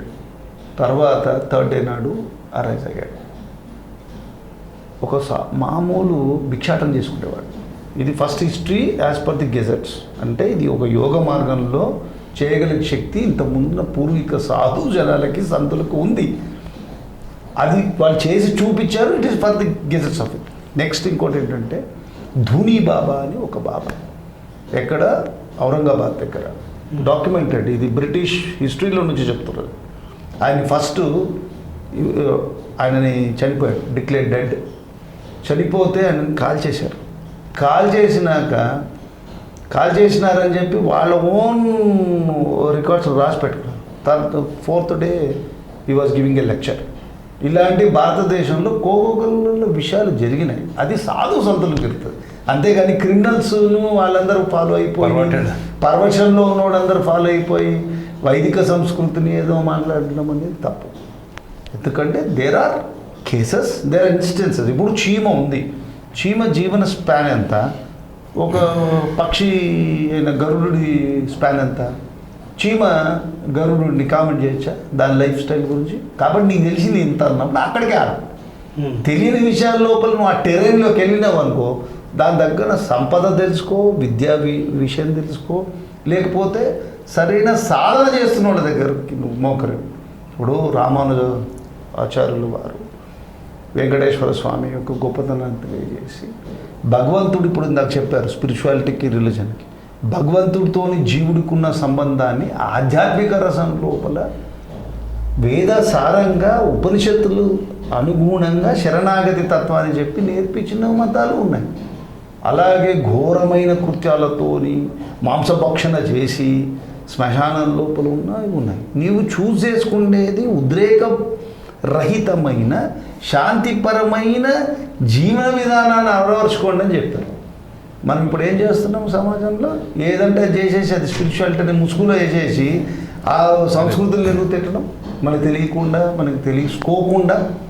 కాబట్టి ఇది అక్కడ వచ్చిన సమస్య. ఇక్కడ it's a clear cut case of హత్య చేసిన వాళ్ళు ఇద్దరు. వాళ్ళు ఇచ్చే రీజన్స్ ఇమ్మెటీరియల్ అండర్ లా. వాళ్ళు నిజంగా అలాంటి డెల్యూషన్స్ ఉండి ఇన్వెస్టిగేషన్ ఏం లేదు అక్కడ. It is for the sociologist and psychologist to verify. Investigator role ఏంటి? మర్డర్ జరిగిందా లేదా అంతవరకు చూడాలి. మీరు అన్నట్టు ఇప్పుడే అంటే ఈ ఆ డైల్యూషన్స్ నిజంగా ఒక నిజంగా డ్రామా అయితే ఎన్ని నెలలు వాళ్ళు యాక్ట్ చేస్తారు ఇలా? ఏదో రోజు నేను నీకు స్టార్టింగ్లో కూడా చెప్పాను మీకు ఏంటంటే మనకి మల్టిపుల్ పర్సనాలిటీ డిజార్డర్ అని కూడా ఒకటి ఉంది. అపరిచితుడు, చంద్రముఖి లాంటి సినిమాలు వచ్చినాయి. అవేం ప్రెటెన్సీ కావు. దాని మీద కొన్ని వేల వీడియోస్ కూడా మీకు ఆన్లైన్ ఉన్నాయి. వాళ్ళు ఒక సందర్భంలో వాళ్ళు ఒక రకంగా ప్రవర్తించి ఇంకొక సందర్భంలోకి వెళ్ళిన వాళ్ళకి మెమరీలో హిస్టరీ స్టోర్ అయి ఉండదు. వాళ్ళు ఆ సందర్భాన్ని బట్టి ఆ తీవ్రమైనటువంటి మానసిక ఒత్తిడి వాళ్ళ సబ్కాన్షియస్లో ఏవైతే స్టోర్ అయి ఉంటాయో ఆ స్టోరేజ్ ఇన్ఫర్మేషన్ అంతా కూడా మీకు ఈ సినిమా చూసే అపరిచితుడు సినిమా అసలు రియల్ స్టోరీ ఏంటి తెలుసు? అది అదొక నావల్. అంటే ఆ స్టోరీని నావల్ కింద రాసిన తర్వాత మళ్ళీ అది మూవీ వచ్చింది. ఒక పాప చిన్నప్పుడు తండ్రి మాలెస్ట్రేషన్ అండ్ సెక్షువల్ అబ్యూషన్ చేశాడు. అది చిన్న వయసులో చేశాడు. ఆ అమ్మాయి తర్వాత ఆమెని రిహాబ్ సెంటర్లో ఉంచారు, కేర్ సెంటర్స్లో ఉంచారు, ఆమెను ట్రీట్మెంట్ చేశారు. ఆమె ప్రపంచంలో అన్ని సందర్భాల్లో మంచిగా ఉందట. కానీ ఎవరైనా తండ్రి లాంటి వాళ్ళు వచ్చి ఆమెను స్పర్శించినప్పుడు ఆమె చాలా వాయిలెంట్గా, చాలా వింతగా ప్రవర్తిస్తుందంట. ఆమెని ఒక సైకాలజిస్ట్ బాగా కౌన్సిలింగ్ చేసి ఇన్వెస్టిగేషన్ తీసిన రిపోర్ట్ ఏంటంటే చైల్డ్ మాలెస్ట్రేషన్ కేసు కింద తీశారు. సో ఆ అమ్మాయిలో కూడా ఈ స్పిరిట్ పర్సనాలిటీ ఉంది. ఆ అమ్మాయి అందరితో బాగుంటుంది, కానీ ఎవరైనా తండ్రిలాగా వచ్చి కొంచెం ప్రేమ ఆదరణ చూపించినప్పుడు ఆమె చాలా వాయిలెంట్గా, అవసరమైతే కిల్లింగ్ ఇన్స్టింక్ట్ కూడా ఆమె నమ్మకం పోయింది. ఎందుకంటే చిన్నప్పటి నుంచి కూడా she was repeated number of times she was molested, she was sexually abused. So ఆ థాట్ ఏదైతే ఉందో మనకి కూడా చిన్నప్పుడు కొన్ని మన మనస్తత్వానికి, మన ఇష్టానికి, మన శరీరానికి, మన ఆలోచనకి వ్యతిరేకంగా ఉన్నటువంటి భావజాలం మన మీద ప్రభావితం చేసేవాళ్ళు, శాసించేవాళ్ళు, మనను అవసరమైతే కర్కోశకంగా కొట్టి పెంచేవాళ్ళు ఉన్నప్పుడు కూడా ఆ భావోద్వేగాలన్నీ కూడా చిన్నప్పుడు కాబట్టి మనం అణుచుకుంటాం, అవి బయటికి రావు. అప్పుడు ఏం చేయలేము కూడా నువ్వు, ఎందుకంటే నీ ఊహ తెలియదు, నీ శరీరం సహకరించదు, సోషల్ సెక్యూరిటీ ఉండదు, ఫ్యామిలీ సెక్యూరిటీ ఉండదు, ఫైనాన్షియల్ సెక్యూరిటీ ఉండదు. కానీ ఇవన్నీ కూడా ఒక ఏజ్ వచ్చిన తర్వాత మీరు టీనేజ్ నుంచి ఎవాల్వ్ అవుతున్నప్పుడు మీకు ఇవన్నీ కూడా ఒక పర్సనాలిటీస్ కింద ఫామ్ అయిపోతాయి. ఇలా యాక్ట్ చేసిన వాళ్ళు మర్డర్ చేసి ఉండొచ్చు, దొంగతనం చేసి ఉండొచ్చు, దొంగతనం చేసి ఇంట్లో సొమ్ము పెట్టుకుంటారు. కానీ తీరా వెళ్ళేది ఏంటి, నా వస్తువు మీ ఇంట్లో ఉందంటే వాళ్ళకి గుర్తుండదు. వాళ్ళ దొంగతనం చేసిన వస్తువు మీ ఇంట్లో దొరికిన తర్వాత కూడా వాళ్ళ యాక్సెప్టెన్స్ ఉండదు. నార్మల్ హ్యూమన్ బీయింగ్ ఏమనుకుంటారంటే వీడు దొంగతనం చేసిన తర్వాత కూడా వీడు యాక్సెప్ట్ చేయట్లేదు అనుకుంటారు. కానీ దానికి కూడా సైకాలజీ రీసెర్చ్ చేసేది. ఇలాంటివన్నీ కూడా ఆ తీవ్రమైనటువంటి కోరికలు అణుచుకోవడము, తీవ్రమైనటువంటి భావాన్ని ఎక్స్ప్రెస్ చేయకపోవడం కూడా ఒక వ్యక్తిత్వం కింద మారేటువంటి అవకాశం ఉందని సైకాలజీ ప్రూవ్ చేసింది. సో వీళ్ళకి అటువంటి పర్సనాలిటీ డిజార్డర్స్ ఏమైనా ఉన్నాయా, మల్టిపుల్ పర్సనాలిటీ డిజార్డర్స్, ఇవన్నీ కూడా ఇన్వెస్టిగేషన్ చేయాల్సి వస్తుంది. ఇట్ ఇస్ థరో, నాకు తెలిసి ఒక 1 year ఇన్వెస్టిగేషన్ కేసు ఇది, అంత ఈజీగా. ఎందుకంటే ఫ్యాక్ట్స్ అన్ని బయటకు రావాలి. Very very seriously investigative case ఇది. కేవలం వాళ్ళు ఒక 6 నెలలు చేశారు అయిపోయింది కాదు ఇది. దీని మీద వీళ్ళ మీద పూర్తిగా నిర్ధారణకు వచ్చి అసలు వీళ్ళు ఏ మోటివ్ వల్ల వీళ్ళు మర్డర్ చేశారు, దీని వెనుకున్నటువంటి బేసిక్ ఐడియా ఎవరిది, మోటివ్ ఎవరిది, వాళ్ళకున్న ఐడెంటిటీ వల్ల అలా యాక్సెప్ట్ చేశారా చచ్చిపోవడానికి, లేదా వీళ్ళు ఏమైనా అక్కడ ఒక ఎన్వైర్న్మెంట్ ప్రొవోక్ చేశారా, ఇవన్నీ కూడా మనకి కనిపించేటువంటి రీజన్స్, పోలీస్ ఇన్వెస్టిగేషన్స్, ఇవన్నీ పోలీసుకు ఉన్నటువంటి ఎవిడెన్సెస్తో పాటు ఎమోషన్స్కి సంబంధించింది. సైకలాజికల్ ఫ్యాక్టర్స్ అన్నది ఒక థరో సైకాలజిస్ట్ ఇన్వెస్టిగేషన్ ఇన్ఫర్మేషన్ చాలా చాలా చాలా ఇంపార్టెంట్. ఇది చాలామంది కూడా అర్థం చేసుకోవాల్సిన విషయం ఏంటంటే, మన పిల్లలు చిన్నప్పటి నుంచి కూడా, అందుకే చూడండి పెంపకం చాలా ఇంపార్టెంట్. నేచర్ కంటే నర్చరింగ్ వెరీ ఇంపార్టెంట్ అని ఎందుకు చెప్తారు? నువ్వు చిన్నప్పటి నుంచి పిల్లవాడిని ఎలా పెంచావో ఆ భావోద్వేగాలన్నీ కూడా వాడికి మిడిల్ ఏజ్ వచ్చేటప్పటికి ఒక పర్సనాలిటీ కింద రిఫ్లెక్ట్ అయిపోతుంది. ఇప్పుడు మనం టీవీ ఛానల్స్ కూడా చూస్తుంటాం, పొలిటీషియన్స్ వీళ్ళందరూ కూడా వేదిక మీద చాలా చిన్న చిన్న సెంటెన్సెస్ కూడా చాలా వాయిలెంట్గా చొక్కాలు చింపేసుకొని, అసలు చాలా సింపుల్ సెంటెన్స్ ఉంటుంది. ఫ్యూడలిజంని అంతమొందిస్తాము అని ఎంత సింపుల్గా చెప్పచ్చు. దాన్ని విపరీతమైనటువంటి ఆవేశము ఊపేసుకొని, చొక్కా చింపేసుకొని, మైకులు పట్టుకొని అరిసి అంతేముండదు అక్కడ వాళ్ళు మాట్లాడుతున్నప్పుడు వాళ్ళకి సమాజం పట్ల ఉన్న కసి తెలుస్తుందా, ద్వేషం తెలుస్తుందా, వ్యవస్థ పట్ల వ్యతిరేక భావం తెలుస్తుందా, లేకపోతే నిన్ను ఫాలో అయ్యే వాళ్ళకి ఒక పొలిటికల్ సిస్టమ్కి నువ్వు ఒక మెసేజ్ ఇస్తున్నావు అన్న ఆలోచన లేకుండా ఎలా వీళ్ళు పైకి వస్తారండి? అందుకే చెప్తారు కదా, ప్రతి సెకండ్ పర్సన్కి కూడా చైల్డ్హుడ్ ప్రాబ్లం ఉంటుంది సార్. చైల్డ్హుడ్లో ప్రాబ్లం లేని వాళ్ళు ఎవరు ఉంటారు? సైకాలజీ అదే ఐడెంటిఫై చేసింది. మీరు చిన్నప్పుడు ఎటువంటి వ్యక్తిత్వాన్ని కలిగి ఉన్నారు, ఎటువంటి ఇష్టాయిష్టాలను మీరు సాక్రిఫైస్ చేశారు, అణిచివేసుకున్నారు, ఇవన్నీ కూడా మీకు యవ్వనంకి వచ్చేటప్పటికి, మిడిల్ ఏజ్కి వచ్చేటప్పటికి మీకు అవన్నీ కూడా ఒక వ్యక్తిత్వం ఫామ్లో వస్తాయి. కొంతమందికి ఎక్స్ట్రీమ్ నెగిటివ్ ఉంటాయి, కొంతమందికి సాడిస్టిక్ ఉంటాయి. ఇప్పుడు ఉన్నటువంటి సమాజంలో సైంటిఫిక్ రీసెర్చ్ కూడా ఏం చెప్తుంది, సాడిస్టిక్ నేచర్ ప్రతి మనిషిలో కూడా 5 to 7% ఉండేదట ఒక 20 ఏళ్ల కింద. ఇప్పుడు అది 15% పెరిగింది. ఈ సాడిస్టిక్ టెండెన్సీ కూడా ఏంటి, ఎదుటి వాళ్ళని మనం స్వీకరించాం, ఎదుటి వాళ్ళని ఒప్పుకోం, ఎదుటి వాళ్ళని పొగడం, ఎప్పుడు వాళ్ళని డిగ్రేడ్ చేస్తూ, వాళ్ళని పిన్ పాయింట్ చేస్తూ, వాళ్ళని ఎప్పుడు ప్రోక్ చేస్తుంటాం మనం. ఇలాంటి లక్షణాలు ఉన్న వాళ్ళు కూడా వీళ్ళ ఫ్యామిలీలో లేరని మనం ఎట్లా చెప్తాం మనం? ఇప్పుడు అది మర్డర్ వరకు వచ్చింది సార్, ఇద్దరు చంపుకునే వరకు వచ్చింది. చంపుకొని సభ్య సమాజానికి నువ్వు ఒక కథలు ఎత్తే సమాజం ఎందుకు యాక్సెప్ట్ చేస్తుంది దాన్ని? సమాజం పక్కన పెట్టండి, లా అండ్ ఆర్డర్ కానీ, మనకి పోలీస్ డిపార్ట్మెంట్ కానీ, మనం ఇవన్నీ కూడా ఏం చేస్తారు, ఇన్వెస్టిగేషన్ మీద వెళ్తారు, సైంటిఫిక్ ఇన్వెస్టిగేషన్స్ మీద వెళ్తారు. ఇన్వెస్టిగేషన్స్కి వెళ్ళేటప్పుడు ఈ క్రక్స్లో ఉన్నటువంటి ఎమోషన్స్ అన్నింటిని కూడా ఐడెంటిఫై చేసి వాటికి ఉన్నటువంటి రియల్ ఫ్యాక్ట్స్ అన్ని కూడా మీడియా ద్వారా రావాల్సిన అవసరం. ఇంకో థర్డ్ పర్సన్ కూడా ఎవరైనా ఇన్ఫ్లుయెన్స్ చేసి ఉండొచ్చు. ఎవరు ఇన్ఫ్లుయెన్స్ చేస్తారు? మన మెయిన్ లాజిక్ ఒకటి మనం మాట్లాడుకుంది ఏంటంటే, ఆమెకి భగవంతుడే ఆమె మీద ఉన్నప్పుడు, నన్ను ముట్టుకోవద్దన్నప్పుడు, కరోనాను నేనే సమాజానికి వదిలాను అనే స్థాయికి వెళ్ళినప్పుడు అన్నప్పుడు ఆమెకి ఇంకొక థర్డ్ పర్సన్ ఇన్ఫ్లుయెన్స్ చేస్తారు. థర్డ్ పర్సన్ ఏమవుతుంది, దేవుడు ఇన్ఫ్లుయెన్స్ చేసిన అప్పుడు అన్నట్టు వీళ్ళకి ఎవరో ఫాలోవర్స్ ఉండొచ్చు, వీరెవరో అండర్ ఇన్ఫ్లుయెన్స్లో ఉండొచ్చు, వీళ్ళకంటే వాళ్ళు ఇంకా మహా పిచ్చోడు ఉండొచ్చు. అంటే అప్పుడేంటి, అప్పుడు శివుడే ఉన్నాడంటే ఇప్పుడు శివ వర్షిప్లో ఉన్న వాళ్ళందరూ కూడా ఇలాంటి పిచ్చి వస్తుందని చెప్పి వేరే పొద్దున అన్యమతస్తులకి ఇది ఒక అటాక్ అవుతుంది. అందుకని డ్రామా అయితే ఇంకో థర్డ్ పర్సన్. సార్ మీరు ఇంకోటి కూడా చూసే ఉంటారు, కరోనా వచ్చినప్పుడు మార్చ్ ఏప్రిల్ మేలో కొన్ని మతస్థులు మాకేం కాదు, ఆ భగవంతుడు మాకున్నాడు, మేము మాస్క్ వేసుకోము, శానిటైజర్స్ వాడము, ఎందుకు మాకేం అవసరం ఉంది, మొత్తం అంటే చిన్న ఆకు కూడా మా భగవంతుడు పర్మిషన్ లేని కదలదు, అలాంటిది కరోనా మా మీదకి రాకుండా భగవంతుడే చూసుకుంటారని చెప్పి మాస్క్ వాడని వాళ్ళు కొన్ని వేల మంది ఉన్నారు. అప్పుడు కూడా అది సోషల్ మీడియాలో వైరల్ అయింది. వాళ్ళు ఓపెన్గా సోషల్ మీడియా ముందు వచ్చి స్టేట్మెంట్ ఇచ్చారు, మాబ్ గ్యాదరింగ్స్ వాటి ఎందుకు వెళ్తున్నారు మీరు అంటే, మా భగవంతుడు మమ్మల్ని కాపాడుతాడు అన్నాడు. చాలామంది గవర్నమెంట్ పర్మిషన్తో ముఖ్యంగా మార్చ్ ఏప్రిల్ మేలో మాబ్ గ్యాదరింగ్, రిలీజియస్ పీపుల్ ఎంతమంది గ్యాదరింగ్ కాలేదండి? ఒక్క మాట, అది పీక్ స్టేజ్ కరోనాలో మీకు మాబ్ గ్యాదరింగ్ పర్మిషన్స్ ఎట్లా ఇచ్చారు వీళ్ళు? అది మాల్స్లో కావచ్చు, లేకపోతే ఎక్కడైనా సోషల్ గ్యాదరింగ్ కావచ్చు, ఓపెన్ గ్రౌండ్స్లో కూడా కావచ్చు. ఎట్లా ఇచ్చింది పర్మిషన్? గవర్నమెంట్ ఎట్లా ఇచ్చింది? అంటే అక్కడ మిరాకిల్స్ కాదు. ఇప్పుడు గుర్తుపెట్టుకోండి, ఈ మొత్తం కేసులో ఒక ఫండమెంటల్ ఏంటంటే these people they believed in miracles.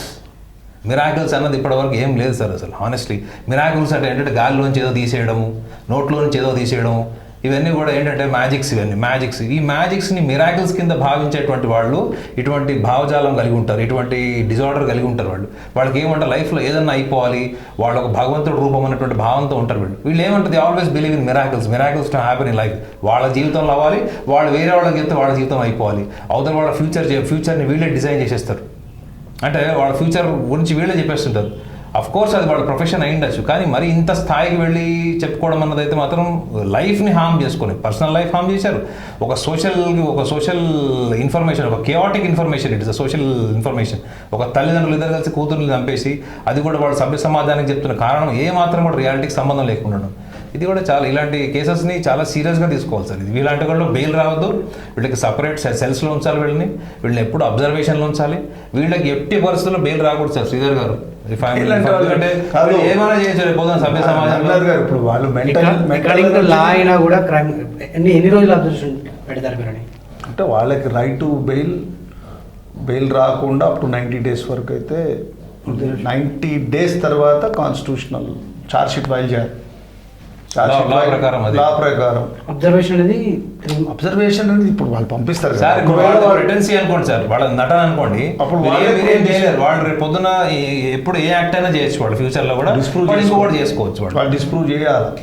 వాళ్ళు ఏంటంటే మేము మర్డర్ కాదు, ఇది మాకు తెలియదు, మేము ఇన్సేన్ పీపుల్ అని వాళ్ళు చూపించుకోవాలి. ఫస్ట్ ట్రీట్మెంట్ చేస్తారు, ట్రీట్మెంట్ చేసి పూర్తిగా సంపూర్ణమైన చేతన స్థితిలో ఉన్నారు వీళ్ళు అనుకున్న ట్రయల్ స్టార్ట్ అవుతుంది. సో లేనిచో ఎలా అంటే ఇది చట్టరీత్యా యాక్ట్ దేని కిందకి వెళ్తుంది? ఇలాంటి మర్డర్ ఇట్స్ డబుల్ మర్డర్. అంటే నాన్ బెయిలబుల్ కాగ్నైజబుల్. అయితే ఇక్కడ ఏంటంటే ఒక్కటి వీళ్ళిద్దరు, అక్కడ ఇద్దరు డెత్, ఇద్దరు అక్యూస్డ్. ఇది ఏంటంటే డైరెక్ట్ ఎవిడెన్స్లో వస్తుంది, సర్కమ్స్టాన్షియల్ చైన్లో కూడా రావాలి. ఆ చైన్లో వచ్చినప్పుడు మోటివ్ బికమ్స్ రిలవెంట్. ఇందాక చెప్పినట్టు వీళ్ళ సైకలాజికల్ స్టేట్లో నుంచి వీళ్ళు ధనం కోసం చేశారా, క్షుద్రశక్తులనే ఒక డిస్బిలీవ్లో కాదు. రేపు సైకాలజిస్ట్ కూడా రిపోర్ట్ ఇస్తాడు, ఇదంతా నటన అని నిర్ధారించవచ్చు, లేదా వీళ్ళకి delusion disorder, genetic factors, genetic history ఉందని చెప్పొచ్చు. కానీ జెనెటిక్ హిస్టరీ ఉన్నప్పటికీ కూడా వీళ్ళకి రావాలని రూల్ ఏం లేదు. గుర్తుపెట్టుకోండి, జెనెటిక్ ఫ్యాక్టర్స్ వల్ల 2 to 3% వచ్చే ఛాన్స్ ఉంది, 100% వచ్చే ఛాన్స్ లేదు. ఇది సైన్స్ ఆల్రెడీ చెప్పేసింది.